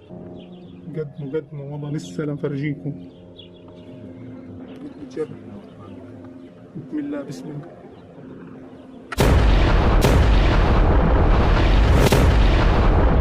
الله أكبر.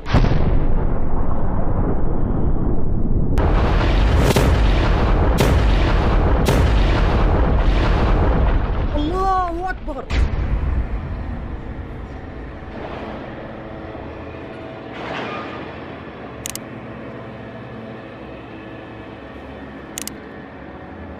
الله أكبر ولله الحمد. الله أكبر ولله الحمد.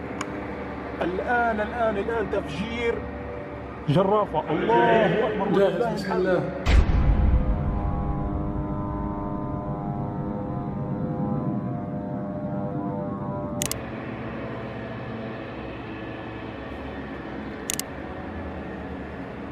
بسم الله بسم الله. الله أكبر الله أكبر ولله الحمد.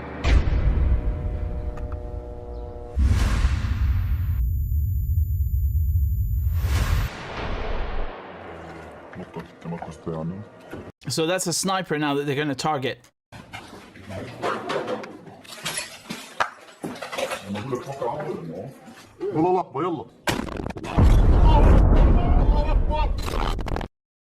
Okay, so see, it's that window, top floor, middle window. I mean, it's amazing seeing these clips because the Israelis most of the time they seem to be absent. You know, the tanks are there, they're not moving. They're just waiting. It's amazing. This is a massive ambush operation that I'm about to show you now. Which, I mean, the planning of it is unreal. They broke open the walls. Okay, they created cavities inside the walls, put explosives in them, then blew up. They caused a small explosion, which still injured some Israelis, and then waited for the rest of them to come, and then blew them up as well. Meticulous, frankly meticulous.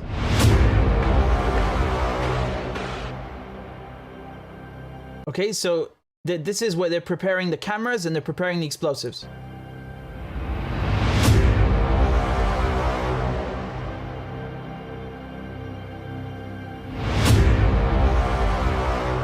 Yeah, and you can see here what they're doing with, you see this barrel over here, because sometimes, I'm guessing it depends on the day or on the squad where they are. They just might not have those duds, Israeli duds I was talking about, to use, or their own munitions, or they just need this specific kind. But what they do is they mimic what an explosive is. So, you know, when you have a grenade or a shell going off, it's essentially 1,000 pieces of tiny pieces of metal, of shrapnel that rip through you, that kill you. That's what happens when the shells impact or grenades explode.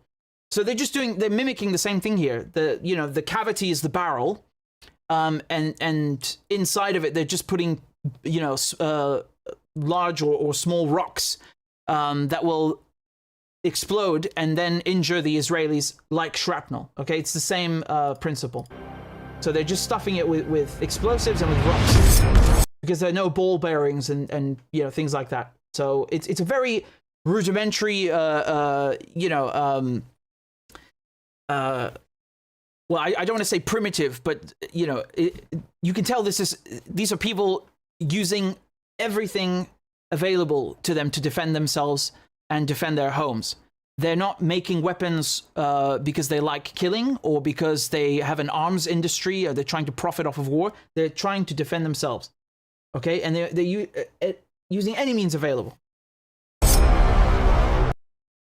Okay, so these are the two areas where you're going to have the explosions, and you'll see the Israelis fall into this ambush.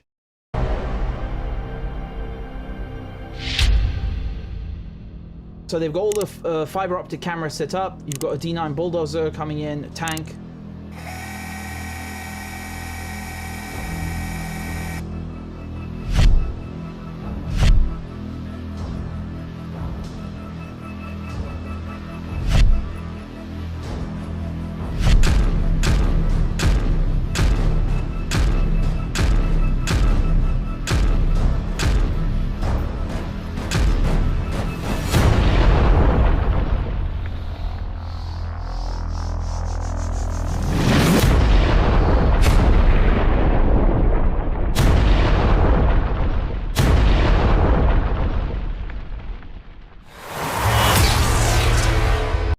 Okay, so just to explain what's going on, you see the explosion is up there, even though the Israelis are down there. And that's part of the ambush to trick the Israelis into coming back to the building.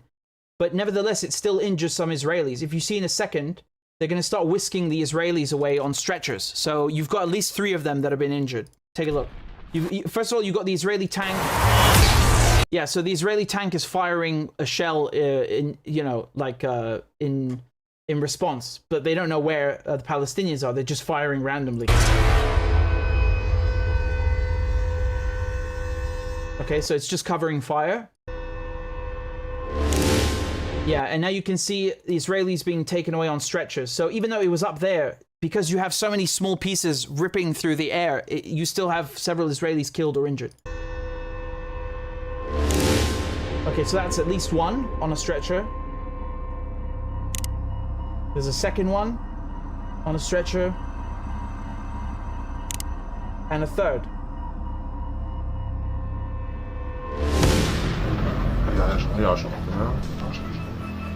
So now the Israelis, you know, when they see an explosion somewhere or there's fire, they'll send and you know the squad are injured. They'll send a second one in to find out what's going on. That's the one being ambushed. You understand? It's these ones coming here.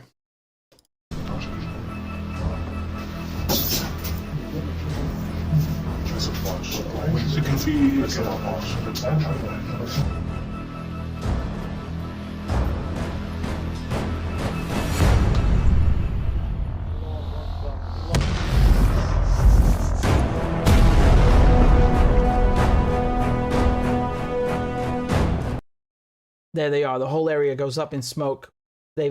So the whole street is lined with explosives.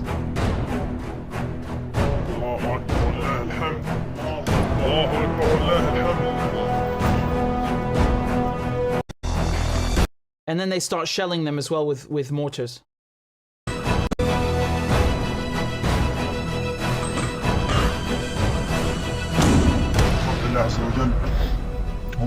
It's quite elaborate. It's quite amazing. I mean, if you look at the Israeli tactics, I mean, it's pathetic. Pathetic. Have you seen one video, a single video like this put out by the Israelis?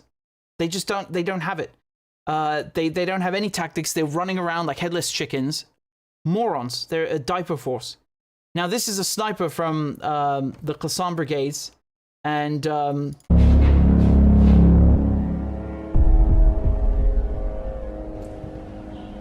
أبحث عن يائير ابن نتنياهو منذ مدة وضع ضغطة في رأسه تفجر جمجمته لكن البحث يبدو دون جدوى.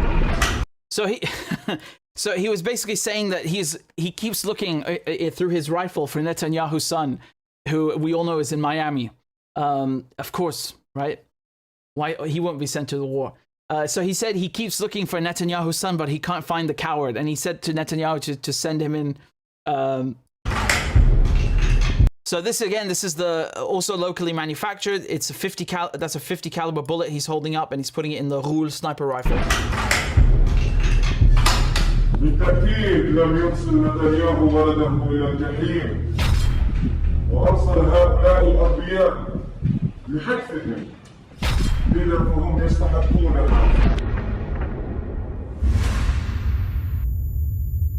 بسم الله.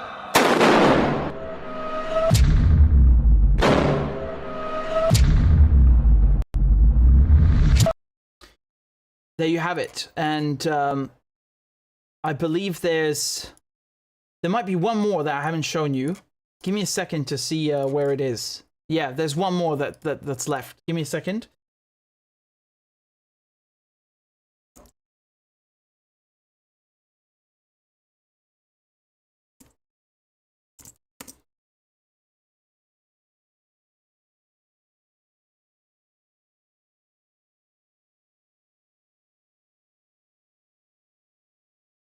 Yeah, hold on, where is it?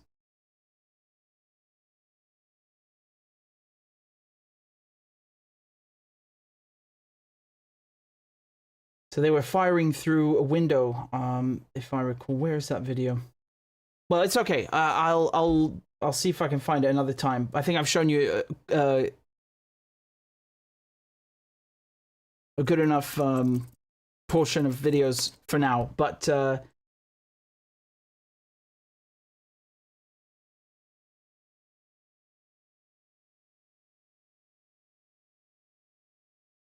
it's incredible, really is. So when I talk about two battles in Gaza, this is what I mean, because you have one against civilians and one against, between actual fighters, which, the latter Israel is certainly losing and never, had any headway in the first place. I mean, from October 7, from the second Al-Aqsa flood began to this moment that I'm speaking to you, that humiliation has been ongoing. Do you understand what I mean? It's not like, oh, October 7 happened and then there's everything, like in a separate incident or timeline. No. everything I just showed you, all these videos are part of the same operation. They're even titled under the same operation and considered to be as such. And by any outside observer should also be considered as such, not just operationally by Hamas. It just is constant military humiliation of the Israelis, who, you know, their image as a military power utterly destroyed. And it was so fitting and so appropriate that began on the 50th anniversary of Yom Kippur, which was a military defeat, a humiliation for the Arabs. They tried to take back the lands they lost in 67, didn't work out. And just like in 67, they tried to take back the lands they lost in 48, didn't work out. Now everything is going the other way, right? After 50 years of stalemate, it's starting to go in the Arabs' favor. And these guys are at the front line of it. You know, they're doing all the work with in, you know, no uniform even. I mean, look at these guys, for example, the ones that ran up to the tank. You know, he's running back. This guy is in sneakers, you know, in a t-shirt, and the journalist as well. Okay, I'm sorry, I know the quality is not the best on this particular version. Let me see if I can go back and refresh it. You might get the high quality again. Yeah, you see, I mean, no helmet, no flak jacket, and the same thing for the cameraman. No helmet, no flak jacket, just running around in sneakers and sandals. All the fighters I showed you, you know, even when they're doing the ambush of the sniper, every single one of them in every single video, no helmets, no protective gear, and they're running up against one of the most well-funded forces on the planet. It's truly exemplary. I don't think, I mean, even someone who's occupied might not be, you know, so inclined as to do the same thing and say, well, no, I'm not going to run up to a tank unless I'm at this and this, or covering fire and I have this gear. These guys just don't care. They don't care. And that's the difference between the Israelis and Palestinians that you see on the field, is that, you know, the Israelis, they don't want to risk their lives. They don't want to die. They're too afraid to die. If one of them is killed, they go ballistic. They have to come in with all of the best armor, and they demand to have all these billions of dollars from the Americans. Otherwise, you know, they can't fight. They can't do anything. Palestinians, there's you know, the land is worth everything because they know it belongs to them. They don't have this option of, oh, I can just go to Poland, I can go back to Romania, or I can go back to Scotland or whatever. No, it's Palestine and Palestine only. That's what you get. You get this amazing, formidable resistance. And the same thing with the Vietnamese. You know, I could say the exact same thing.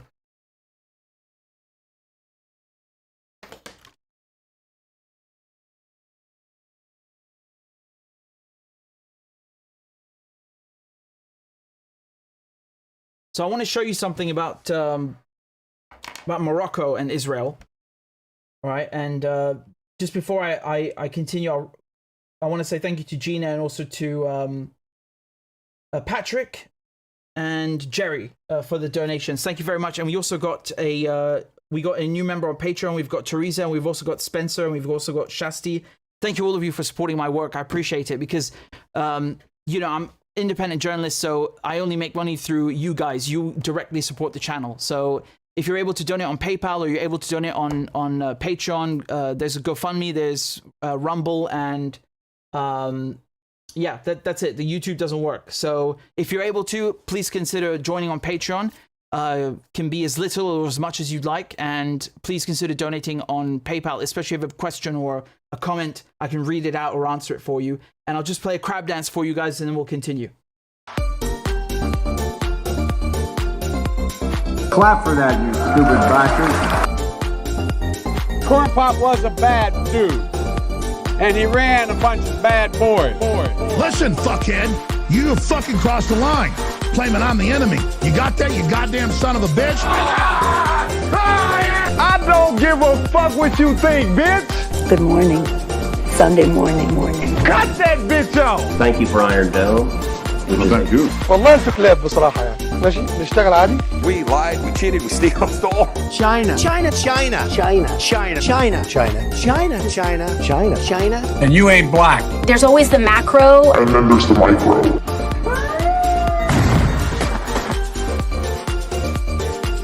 Do not come. Do not come. I'm gonna come.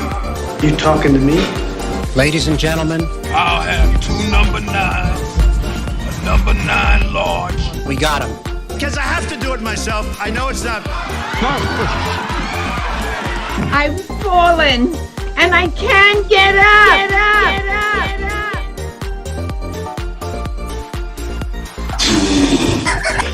Oh! Disgusting!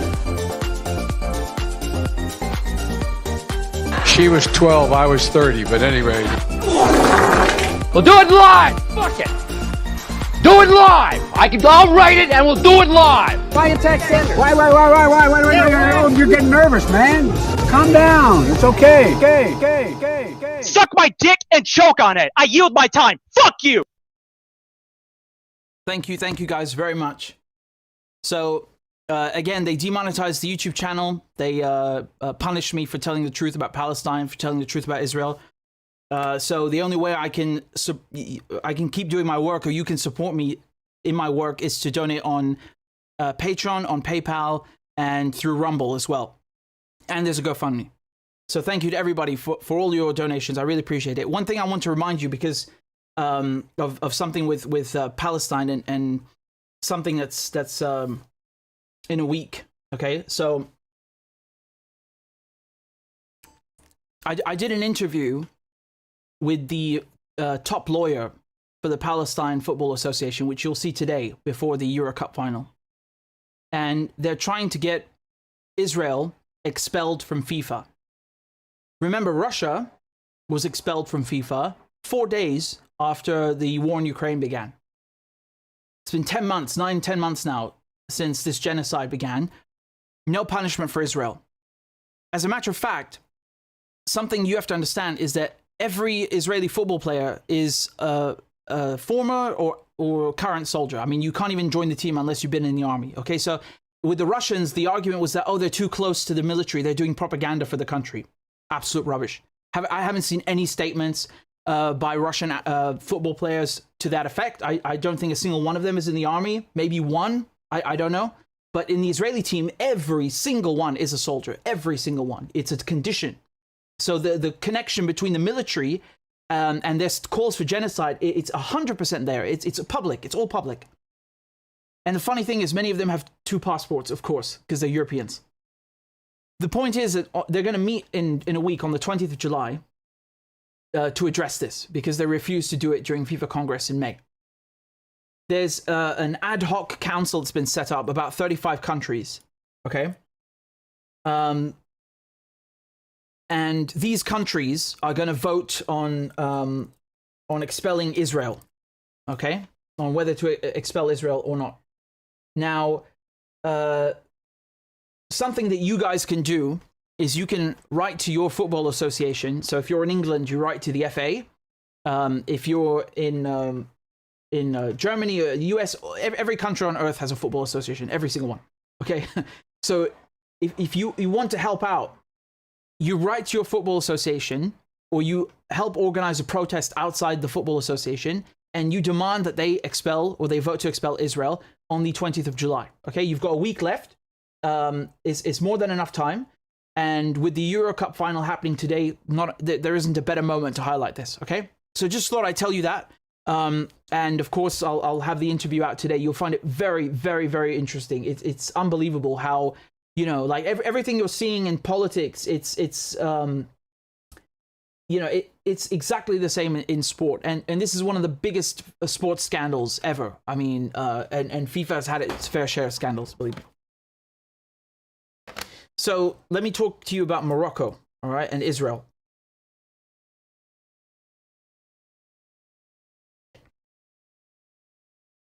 So there's an Israeli warship that was sailing from the United States back to occupied Palestine.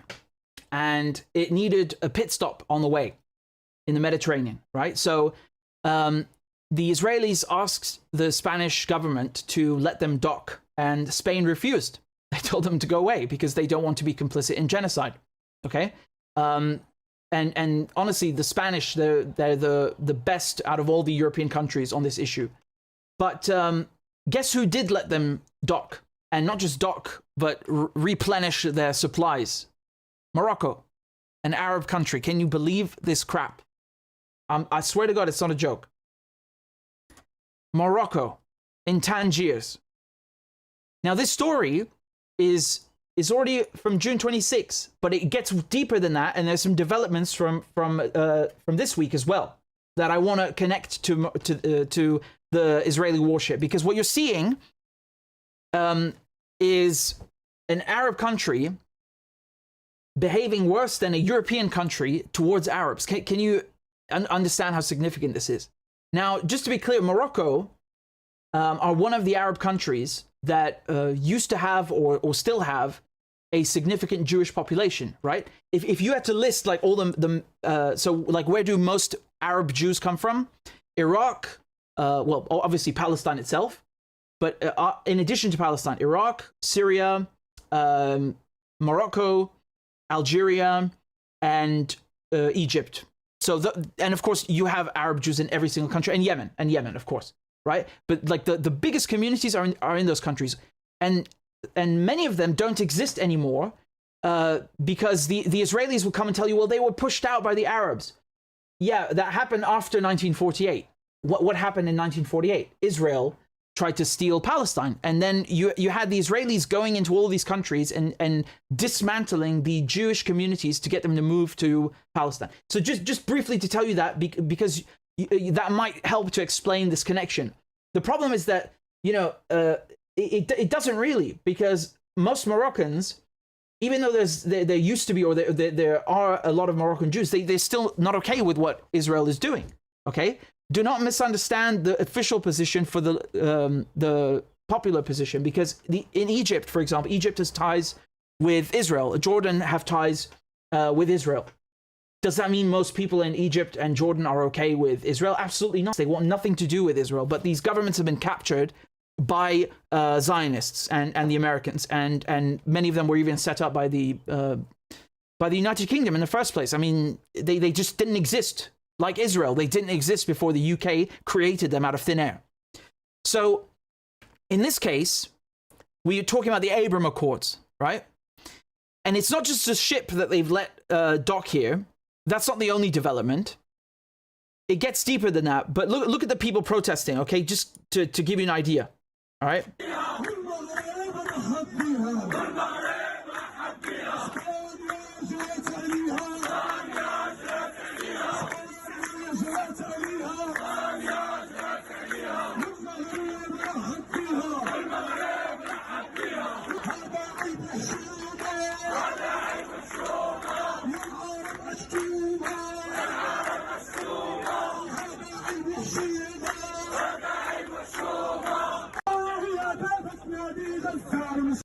So, like I said, most people, they are fully behind Gaza, without question. It gets deeper than that. This week, the Moroccans have bought a $1 billion spy satellite. Can you believe this nonsense? I mean, what do they need the spy satellite for in the first place? Who is Morocco spying on? Like, what military or intelligence application could they possibly have for any of this? Someone explain that to me. I'll tell you another thing. Do you guys know that Morocco bought the Pegasus spyware from the Israelis as well, from NSO Group? Do you know that? There were even claims that they were using it to spy on the French president. Honestly, I would support that endeavor because, you know, Morocco used to be a colony or a mandate, you know, as if it makes any difference. It was colonized by the French, so they can go to hell if it's about that. But I don't think those were the intentions. There are also accusations that they're using it against journalists, and you know, there are human rights violations, and no one should have that stuff anyway. You know, this is a cyber weapon. You don't need it. You just don't need it. There is no justification to have it, and there's no justification for the Israelis to sell it. But what I'm trying to do here is I'm trying to paint a picture for you of all these various relationships that Morocco or the Moroccan government have cultivated with the Israeli occupation, despite their duty towards Palestinians, not just as guardians of Al-Quds and Al-Aqsa Mosque, but as Arabs and Muslims. Okay, so and even if on a humanitarian level. Like, why should Spain have more of a firm stance on international law and humanitarian law than Morocco? This is, it's crazy. So you don't even have to be Arab necessarily. Just no matter what way you look at it, it's a bad position. And it's a scandalous one. And one of the reasons that this happened, I'll tell you how it happened. The Americans agreed to recognize the Moroccan government's claim over the Western Sahara. Okay, so this is a territorial dispute. It's an issue that they have tried to, impose on the population there.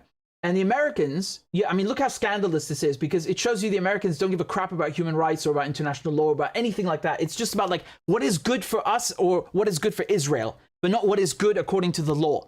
Do you see how ridiculous American foreign policy is? Every country in the world conducts foreign policy based on its own interests. Fine. But not every country in the world, shoves its finger in other people's faces and says, I am the true democracy. I am the representative of human rights. Only America does that. And that's why it's hypocritical. And that's why I'm complaining. Do you understand the difference? Okay. So the Americans said, if you establish economic and diplomatic ties with Israel, you meaning Morocco, then we, the United States, will recognize your claim over the Western Sahara. The same thing that Trump did with the Syrian Golan Heights, except there was no, there was nothing in it for Syria, was there, right? So he violated international law and a UN Security Council resolution that the Americans themselves voted on. And in any case, it's just scandalous because the Abraham Accords, they called them peace accords. Peace with who? Morocco doesn't have a war with Palestinians. Except this. The authorities, the government in Bahrain are not at war with the Palestinians. The UAE are not at war with the Palestinians. What kind of, are the Israelis at war with them? No. Who was this peace deal between? Peace deal means you sit both the Israelis and the Palestinians down, and then there's a fruitful outcome from that. There's a diplomatic or whatever, some kind of settlement. The Palestinians were never invited to the Abraham Accords. They were never consulted with the Abraham Accords. Even when the partition plan was passed, the founding document, according to the Israelis, for their state, Palestinians were not involved in that. So, it's like every time the West talk about a peace plan with Palestinians, usually Palestinians were not consulted in the slightest, okay, just to be clear. So what the Abraham Accords really were about laying the foundation for this crap, for business deals, for selling spyware, spy satellites, for allowing Israeli warships to have a port city that they can depend on in the Mediterranean, in addition to what they stole in Palestine, meaning, on the other end in the Strait of Gibraltar. This is what it's about. Do you understand? So again, to pull this up on the map, just so you can have a visual representation of this. I know some people are visual learners, and again, I'm all for it, and I love bringing up maps at any at any occasion. So look, we're talking about Gaza is down here, okay? Morocco is all the way over here. This is the Strait of Gibraltar, okay? And Tangier right next to the Strait of Gibraltar. Okay, obviously Gibraltar is British, so it's not like the Israelis are stranded if they, it's not about that. They do it also symbolically, they could have gone to Gibraltar if it was really that necessary. They could have done that. I think what this was about setting a precedent and establishing this as, the norm. Like, oh, Israeli warships. Again, this is a warship. It's a ship with complete and purely military applications. It's not, even a civilian one, if there is such a thing in Israel, would be a scandal, nevertheless. But just so you understand what we're talking about. So they docked it right there, okay, in Tangier. And people in Morocco are absolutely fuming. And in addition to that, we see this week, they've went and spent $1 billion on a spy satellite. It's amazing. And we've got other defense deals. So in 2022, Israeli aerospace industries sold the Barak MX air defense system to Morocco for $500 million. All right. So these include interceptors, an MRAD, the LRAD. Again, I don't know why anyone in Morocco needs these things. Morocco is not at war with anyone. This is ridiculous. Absolutely ridiculous. UAVs also last year that they delivered to them, right? Just ridiculous. And this is a very key sentence here. Morocco's reliance. You know, I never saw many people bring this up when it came to Pegasus, but I'm going to use this as an opportunity to reiterate my point, which is that when you're buying Pegasus spyware, or in this case, you're buying spy satellites and other aerial or aerospace systems from the Israelis, what guarantee do you have that they don't have backdoors inside of them? You have no guarantee whatsoever. You know, it's we have a phrase in English. It says "no honor among thieves." I think that's perhaps the closest I can find to the sentiment I'm trying to convey here. Is that, you know, the Israelis are known for stabbing people in the back. I mean, they stole Palestine. They came as refugees and then, you know, stabbed Palestinians in the back and stole the country. So they're known for this. Even the Americans, they shot at the USS Liberty in just over a week. We'll have the anniversary of the King David Hotel bombing. So you have so many, occasions of Israelis murdering the very people that they demand help from, their so-called allies, and turning against them. What guarantee do the Moroccans have the Israelis won't turn against them? None. None. And the Americans and Israelis are notorious for stabbing people in the back. Okay?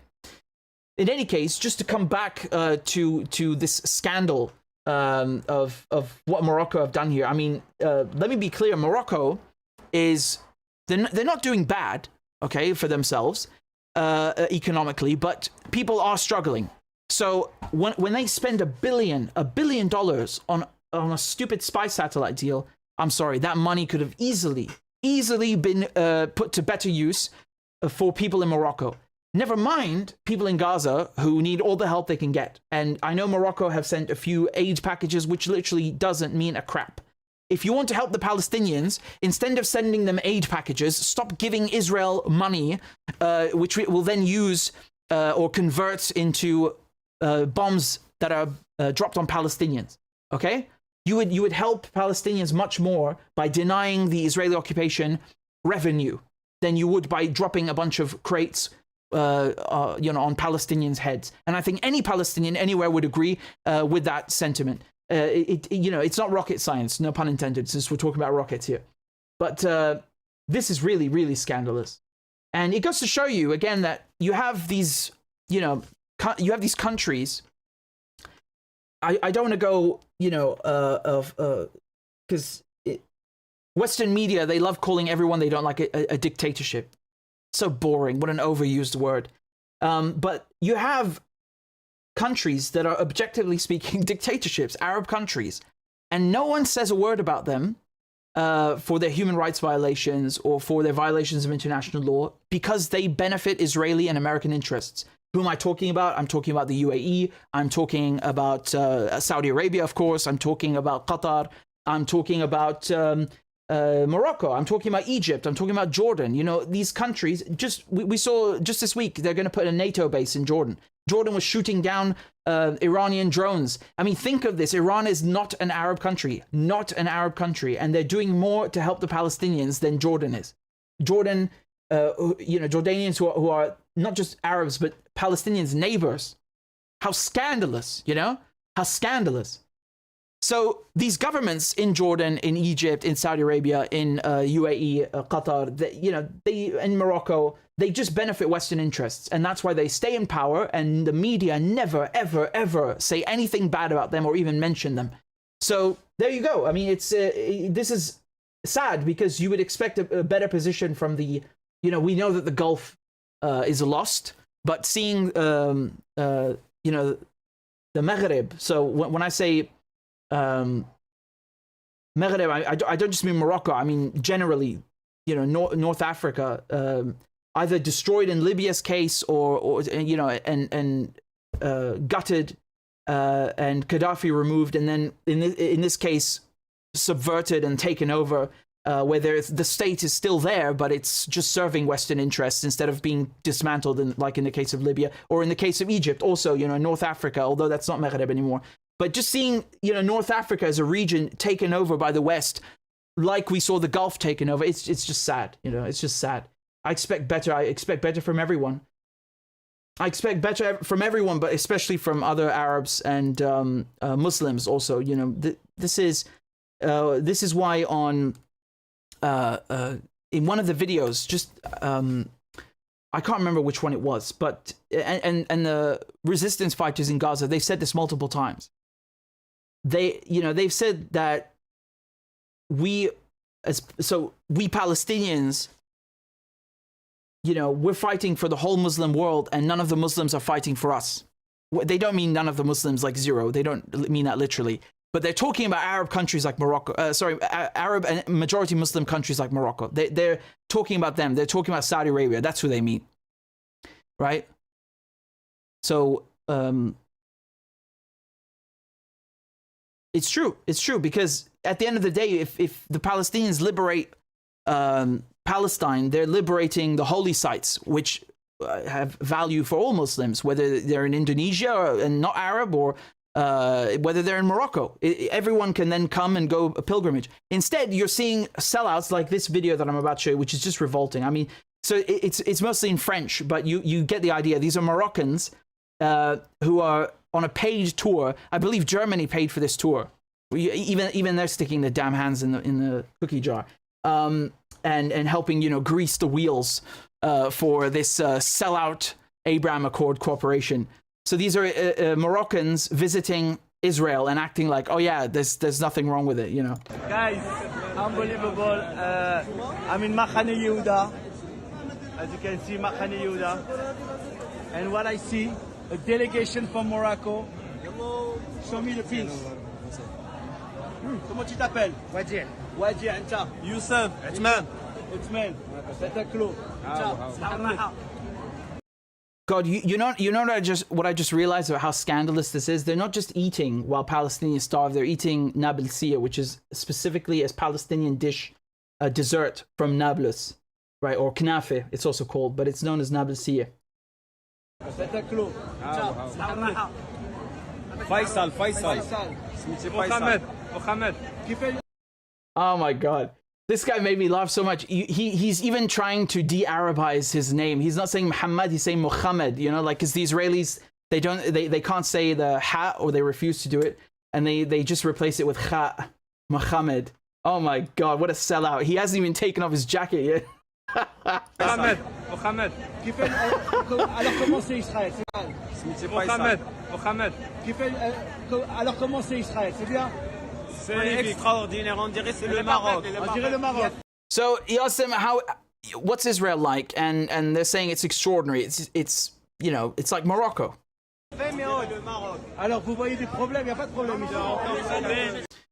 Is there anything wrong with it? Any problems? Any issues? No, it's fine. Peace and love. Oh, peace and love. Faisal. Ils sont le reste. Ani Israélite, Ani Obéditeur. Omar. Ça va? Comment ça se passe? Ça va très bien. Tu aimes bien Israël? On s'amuse, ouais. On s'amuse? On passe du bon Ça temps. va, il faut le dire. Parce que maintenant, mes amis. Hello. Omar, you wanna try? Parce que tous mes amis qui... I mean, it's just, what you want me to say? I mean, this would be bad like any time. This would have been bad a year ago, 2 years ago, 3. This would have been bad 10 years ago. But to do it now, with everything that's happening in Gaza, God. You know what's funny is that even if these people were, I don't know if they're Jewish, they could be Moroccan Jews, doesn't matter, but like, let's say they're Moroccan Jews and they would get Israeli citizenship tomorrow morning, they will never be accepted as full Israelis, because Israeli society is racist, and some Israelis will admit this to you, most of them will not admit it to you, but you have like an hierarchy where you have the white Jews, meaning the Ashkenazi ones that founded and control Israel. Every Israeli government has been Ashkenazi, right?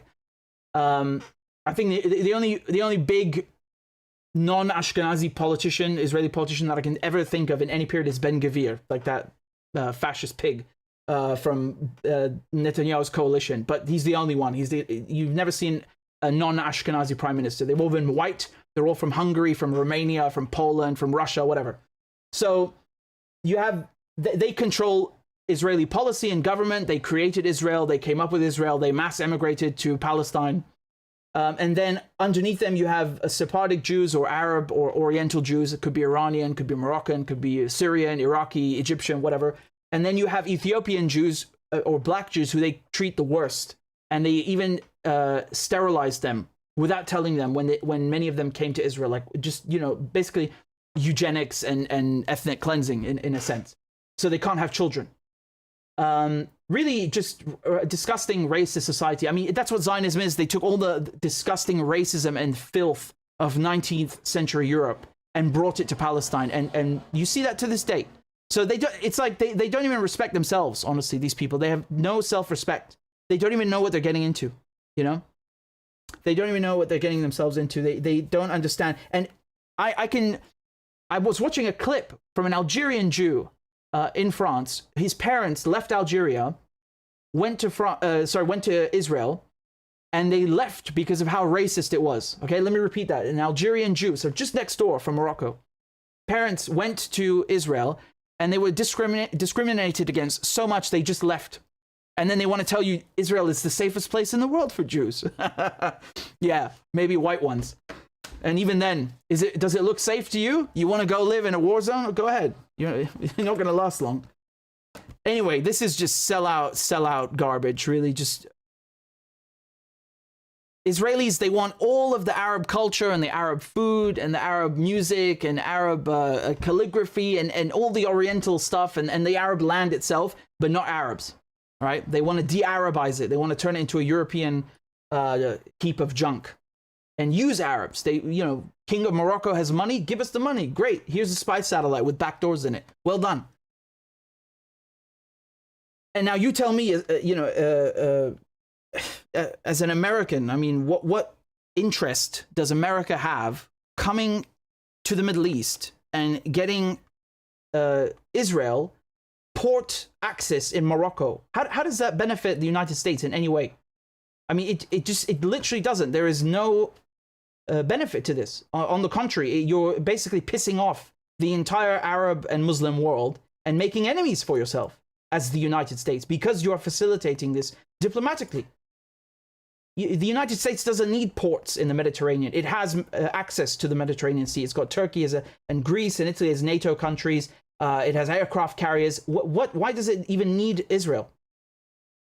It doesn't. But the Israelis want you to think that this is in America's interest. Literally not. I mean, honestly, the United States, you got two oceans on either side. There's no need to set foot anywhere beyond your shores. Just be quiet and leave everybody in peace. This is the best foreign policy. And I mean that in everybody's interest, including Americans. Leave everybody alone. And even nature is telling you to do that. Okay, I think the water on the screen speaks for itself. But in any case, Abraham Accords were a farce. They have nothing to do with peace in the region. On the contrary, they create more instability, and they just permit people in Morocco, in the UAE, and in Bahrain to just become bigger sellouts and have economic ties with the Israelis out in the open. And this brings us to October 7th.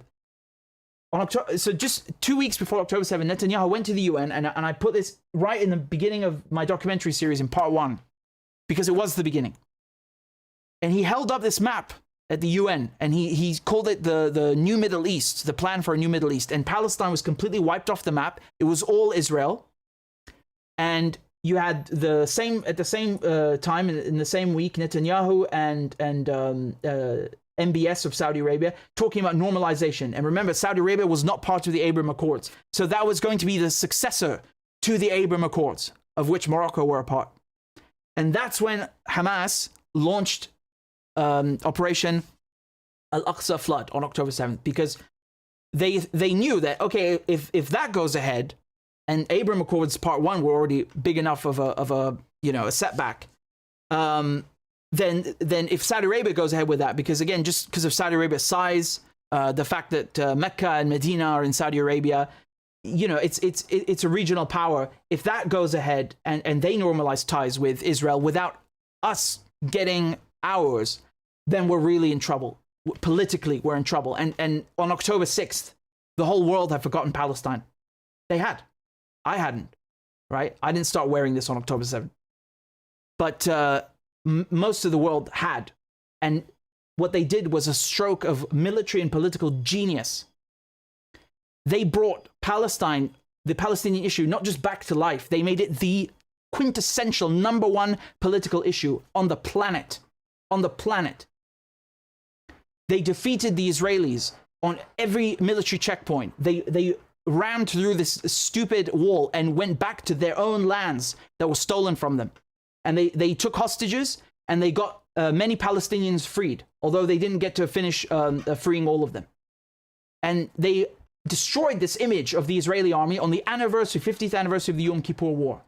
And they've been destroying it every single day for 10 months, every day since.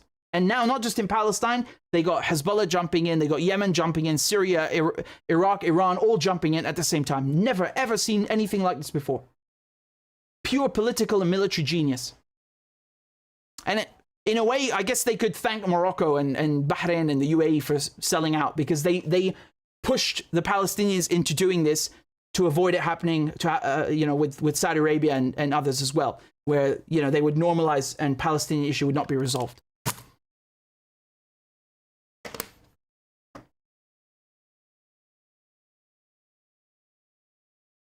So I'll show you something else that you might not have seen. We talked a bit about the Israeli economy before, but I want to give you an update about how they're faring. This is not well. Thank you, Gina, for the donation. And give me a second, it's loading. We've got another one from Paul. Thank you, Paul. And we have another donation. This is from Edward, who says, thank you, Richard. Great work. I'm very pleased to see young people grabbing the bull by the tail. Thank you. And we've also got some on Rumble, which I haven't read to you. So just give me a second to pull them up.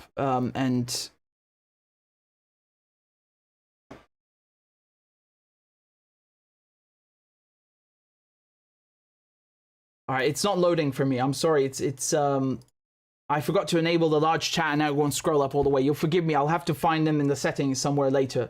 But I kind of just wanted to look at the Israeli economy with you. So you guys recall that since October 7th, you have about 17% of the Israeli workforce that haven't come back to work, meaning they're all on benefits. You've got also a lot of the Palestinians that they used to use as basically slave labor, who would cross over from Gaza every morning and then go back to Gaza every night, or also in the West Bank, in the occupied West Bank, have to go and through a million checkpoints. They've kidnapped many of them and tortured them. Some of them were in detention for months. And so those Palestinians are also not coming into work anymore because of, the apartheid system and this paranoia that they have. So Israeli businesses are nosediving and plummeting, and especially small businesses. So since October 7, you have 46,000 Israeli businesses that have been forced to close. So they're not just in trouble, they have utterly and completely shut down. Okay? So this is according to an Israeli newspaper, and they refer to Israel as a country in collapse, and this is being reported again by the Cradle. So they say this is a very high number that encompasses many sectors. About 77% of the businesses that have been closed since the beginning of the war, which make up about 35,000 businesses, are small businesses with up to 5 employees and are the most vulnerable in the economy. So that's according to one Israeli CEO who's being interviewed by the magazine. So the report also says that, quote, the most vulnerable industries are construction, and as a result, also the entire ecosystem that operates around construction, meaning ceramics, air conditioning, aluminium, building materials, and more. All of these significantly damaged.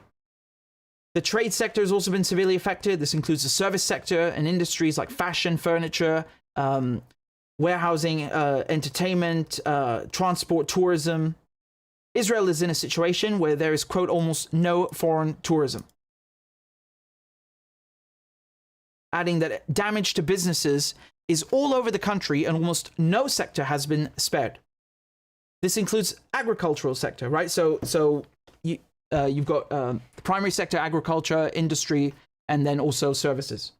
So this includes agriculture, which is based mainly in the south and the north, both considered active combat zones due to the threat posed by the Palestinian resistance. So from the south, meaning from Gaza, and then the north, Galilee, or so near the Sea of Galilee and the Golan Heights, where it's Hezbollah. Yeah, and you remember a lot of Thais were kidnapped on October 7th, you remember? So the Israelis have a shortage of people, right? The colony doesn't function, so they have to import workers or slave labor from Thailand and pay them cheap to work for them in agriculture and farming.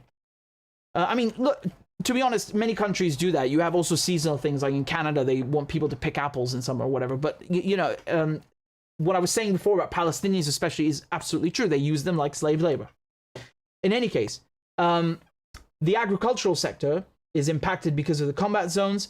And in addition to that, the total figure that they're saying is 60,000 Israeli businesses expected to shut down by the end of 2024. I mean, honestly, if you ask me, given the rate at which this is happening, I think it's going to be much more. You have to remember that you have Israelis leaving the colony entirely. You've got 500,000 at least who left by October, November. I think that was Times of Israel that reported that.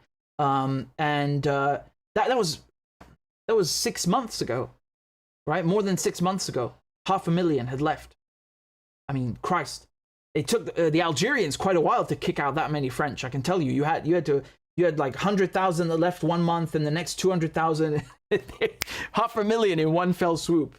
Wow. I mean, talk about decolonization. My goodness. But it goes to show you how easily they can leave and bring peace to the region by not stealing people's houses. They have that possibility. Palestinians got nowhere to go. You know why? Because they're Palestinian. They're not Polish. They're not Scottish. They're not Australian. They're not American. They're Palestinian. They come from Palestine and Palestine only. But, you know, the Israelis want to kick them out no matter what. And now they're being given a taste of their own medicine. Hezbollah's attacks have severely affected local business and education in the north. Tens of thousands of settlers have been forced to evacuate. I mean, again, that figure is very conservative. If you ask the Israelis, they'll tell you 80,000. The UN says 90,000, I think, or close to 100,000. I think the figure, if you ask me, and based on my reading, although, again, I don't have the exact source for you now, but the figure I have in my head was 300,000, and that's from a few months ago. And I think now, especially with Kiryat Shimona and all this talk about, oh my God, there's going to be a war with Lebanon, it's even more. Yeah. I mean, just 2 days ago, Hezbollah launched the biggest drones or aerial attack that they've ever launched against Israelis in the north. So they're evacuating more and more people, and because of these fires that are bursting out and popping up everywhere. They're uncontrollable fires. You have thousands of acres that are just burning to a crisp, and they can't put the fires out. So I expect it's more that are displaced. Again, these are not people that have left entirely, but they're displaced. So they've been put in hotels somewhere, towards the south or south of the Galilee. So Hezbollah's leader, Sayyid Hassan Nasrallah, said just 4 days ago on the 10th of July, quote, "Our goal of draining the enemy's economy has been achieved."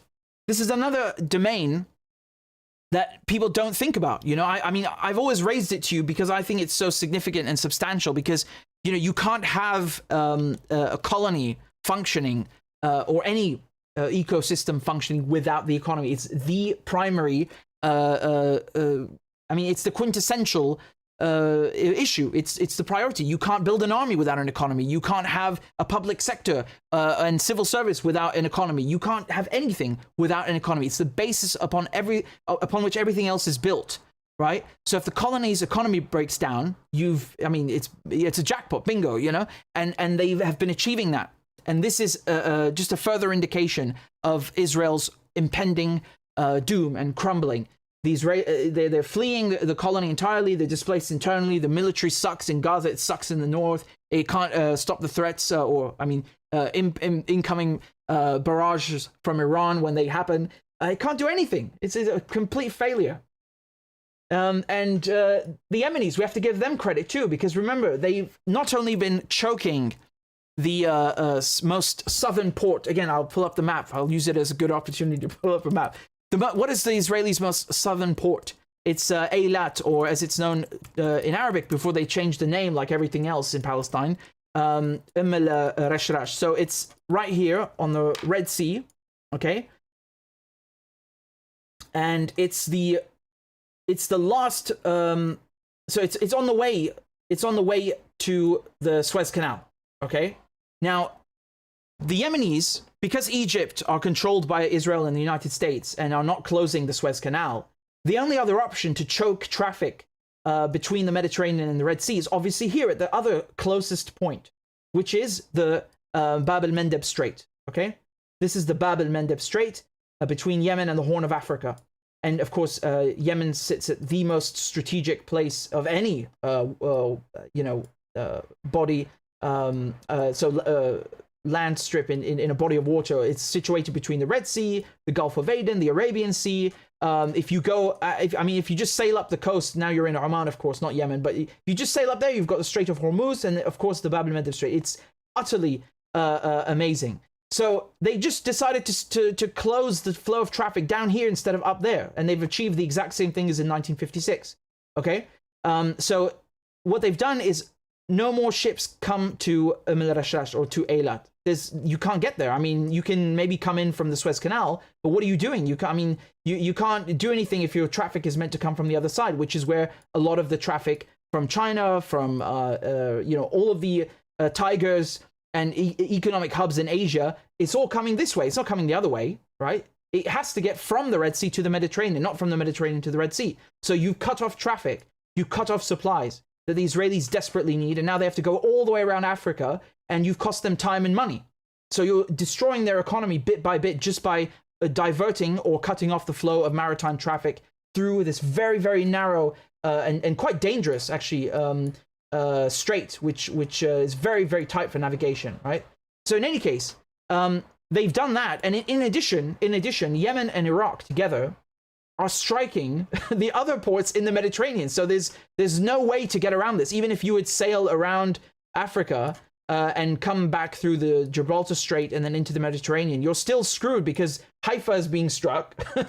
Ashdod down here is also being struck. Okay, this is one of their other ports, their other major ports. So all of the three major ones are being hit. Even the airport, Ben Gurion getting hit sometimes. So they're doing these together, both Yemen and Iraq, sending their own drones. And again, it's remarkable the distance that they're traveling. Never mind that they're actually hitting also the targets accurately. It's absolutely incredible, this era that we've come into militarily and strategically. I mean, if you would have told me this a few years ago, I just wouldn't believe you. I wouldn't believe you that these non-state actors would be choking off Israel's economy, or rather its maritime traffic, and thereby its economy. It's really amazing. And this is the solution when you have sellouts controlling Egypt and controlling Morocco, who refuse to close the Suez Canal and the Strait of Gibraltar, respectively. You manage another way, right? And this is how they're doing it. So just go back to the article. The Yemeni army's maritime operations have also contributed to the economy's downfall. Revenues at key ports, such as the southern port of Eilat, have fallen significantly, as I was saying. In the final months of 2023, the Israeli gross domestic product plummeted by nearly 20%. Jesus Christ. I mean, that is magnificent, really. They destroyed Syria's economy. They destroyed Palestine. The Israelis and Americans have done this to so many people, and to see them get a taste of their medicine is so... The threat of escalation with Hezbollah has also posed fears in Israel that any full-scale war with the Lebanese resistance will plunge the economy much deeper into the abyss. Hezbollah have demonstrated through recent video warnings that that they are capable of attacking energy infrastructure such as oil refineries and gas tanks.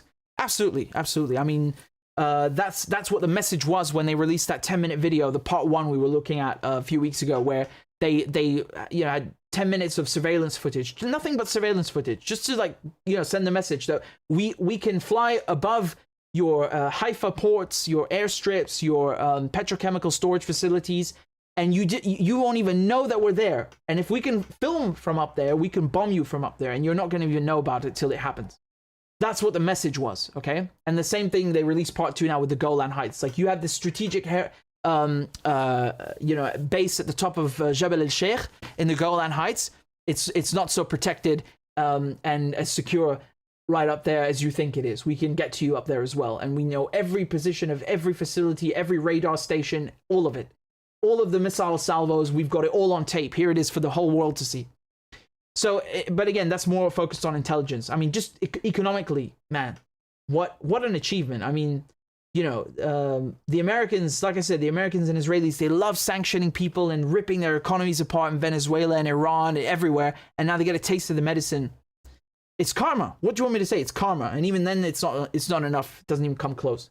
But really, this is why the Arabs, which I was saying in the documentary series that I made, the Arabs could control everything if they would team up, and I think that's been a strategic effort by the West, and they make no secret of it. It's not like, I'm coming up with this myself. They have said this, that they want to create like tiny enclaves across the Arab world, and that's what Israel is. That's what Lebanon is. It's like, oh, let's have an Arab Christian country here. We'll put the Jews over here. We'll put, the Shias over here. Let's carve people up into like segregated sectarian communities, so that the Arab world is, instead of being connected from one end, from Oman to Morocco, as one body, which it is geographically and culturally and linguistically, now it's a bunch of different colonies and client states,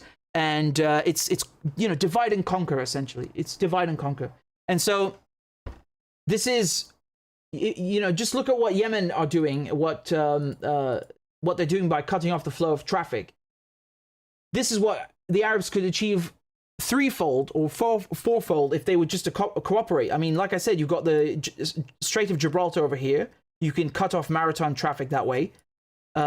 You've got the Suez Canal over here. You can cut off traffic here as well. You've got the Bab el-Mandeb Strait down here, which the Yemenis have now sanctioned, and you've got the Strait of Hormuz over here. So, I mean, all of the strategic maritime, pressure points pass through Arab countries, every single one of them. I mean, okay, the Panama Canal is also important, but we're not talking about that. And even then, it doesn't compare to the Suez Canal. I mean, it's not even, the amount of traffic is much more important and higher throughout the Mediterranean and Red Sea and the Persian Gulf than it is anywhere else in the world. It's always been that way. So the fact that Yemen are able to cut off not just the Bab el-Mandeb Strait, but even the goddamn Indian Ocean. I mean, what times are we living in? It's truly unprecedented in every single way. And at this point, we're not even talking about the Palestinian resistance anymore. We're talking about the Yemenis, right, who have just come out of a war, by Saudi Arabia, by the UAE. And how did that war come to an end? Do you all remember? It stopped. It really stopped when the Yemenis started bringing the war to the UAE's doorstep and Saudi Arabia's doorstep. Okay, and it wasn't too long ago. They fired drones at Aramco, at the largest Saudi oil company, set their fields ablaze during the Formula One race. What an embarrassment. And then they hit the UAE thousands of kilometers away, right? I mean, just a little over 1,000, right? So if you take the most conservative distance, because again, the Ansar Allah are not over here. They're in the areas of Sana'a, okay? So from here all the way to the UAE, I mean, we're looking at, 1,300 kilometers, right? That's unbelievable. And when they did that, and it was all the way in Dubai that they struck, right? So well over 1,000 kilometers. And sorry, it's created a bunch of points here. I don't know why. But the point is, they started taking the war to their doorstep with this advanced weaponry, which they're using now against Israel. And then they so you see, it's been a long road to get here. It's taken a lot of time to get their stuff together, but they understand the tactics that need to be used and the long-term strategy, which is choke off the oil fields when it comes to Saudi Arabia and the UAE, prevent them from making money and casually getting a buy while Yemen is bombed. And when it comes to the Israelis, destroy their economy, cut off the ports, and prevent them from receiving traffic. And for the America and the UK as well, if they're going to bomb Yemen, no more ships passing through here. Action, reaction. That's the only way they learn. That's the only way they learn. So really amazing achievement. I mean, just, purely objectively speaking, amazing achievements. Never seen something like this in history.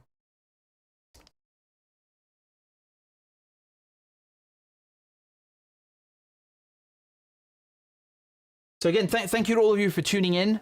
We've got a couple of thousand people watching. Please make sure you've hit the like button.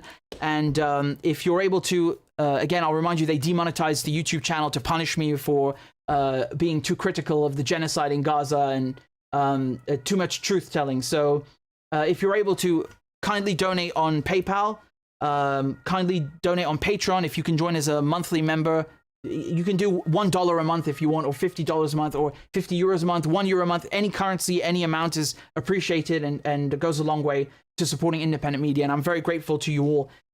We also got donations on Rockfin.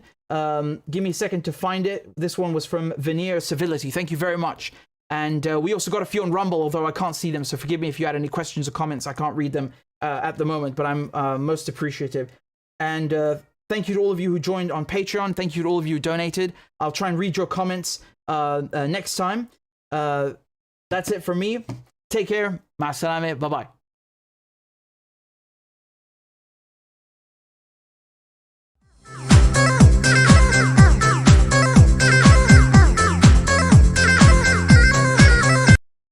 A is for all men and women created by go. You know the thing. B is for I'm beginning to see why your wife left you. C is for Corn Pop was a bad dude, and he ran a bunch of bad boys. D is for Don't worry, I'm so serious. Children, I love to hear them. E is for Excuse to walk by the dealer and say, no, I'm not going to be a mule. I got something to do. I got to go do boom, boom, boom. F is for Time friend, and she's a friend. She's been my friend in and out of public life. G is for Go to Joe 30330. H is for Hairy legs that turn blonde in the sun. And the kids used to come up and reach in the pool and rub my leg down. I is for I'm a Democratic candidate for the United States Senate. J is for Just look at the record. I have President Biden, Vice President Biden. Well, I tell you what, if you look at my record and you still doubt about my commitment, then you should vote for somebody else. K is for Kids jumping on my lap. And I've loved kids jumping on my lap. L is for The lion, dog, face, pony soldier. M is for Make sure the television, make sure you have the record player on at night. The phone, make sure the kids hear words. N is for NATO. O is for The only African American woman that ever been elected to the United States Senate. P is for Poor kids are just as bright and just as talented as white kids. R is for Rest her soul, and although she's your mom's still alive. S is for Send a text to the word united. T is for Truth over facts. U is for Union workers, the UAW took incredible cuts in their future. V is for I'll vote for somebody else. All right, thanks so much. W is for Wait, you're getting nervous, man. Calm down. It's okay. X is for Xi Jinping. Y is for And you ain't black. Z is for She's sleeping? Women in our country has been classified as essential. So this is an issue. By the way, this is my little sister Valerie, and I'm Jill's husband. Oh no, this is Valerie, you switched on me. This is my wife, this is my sister. They switched on me.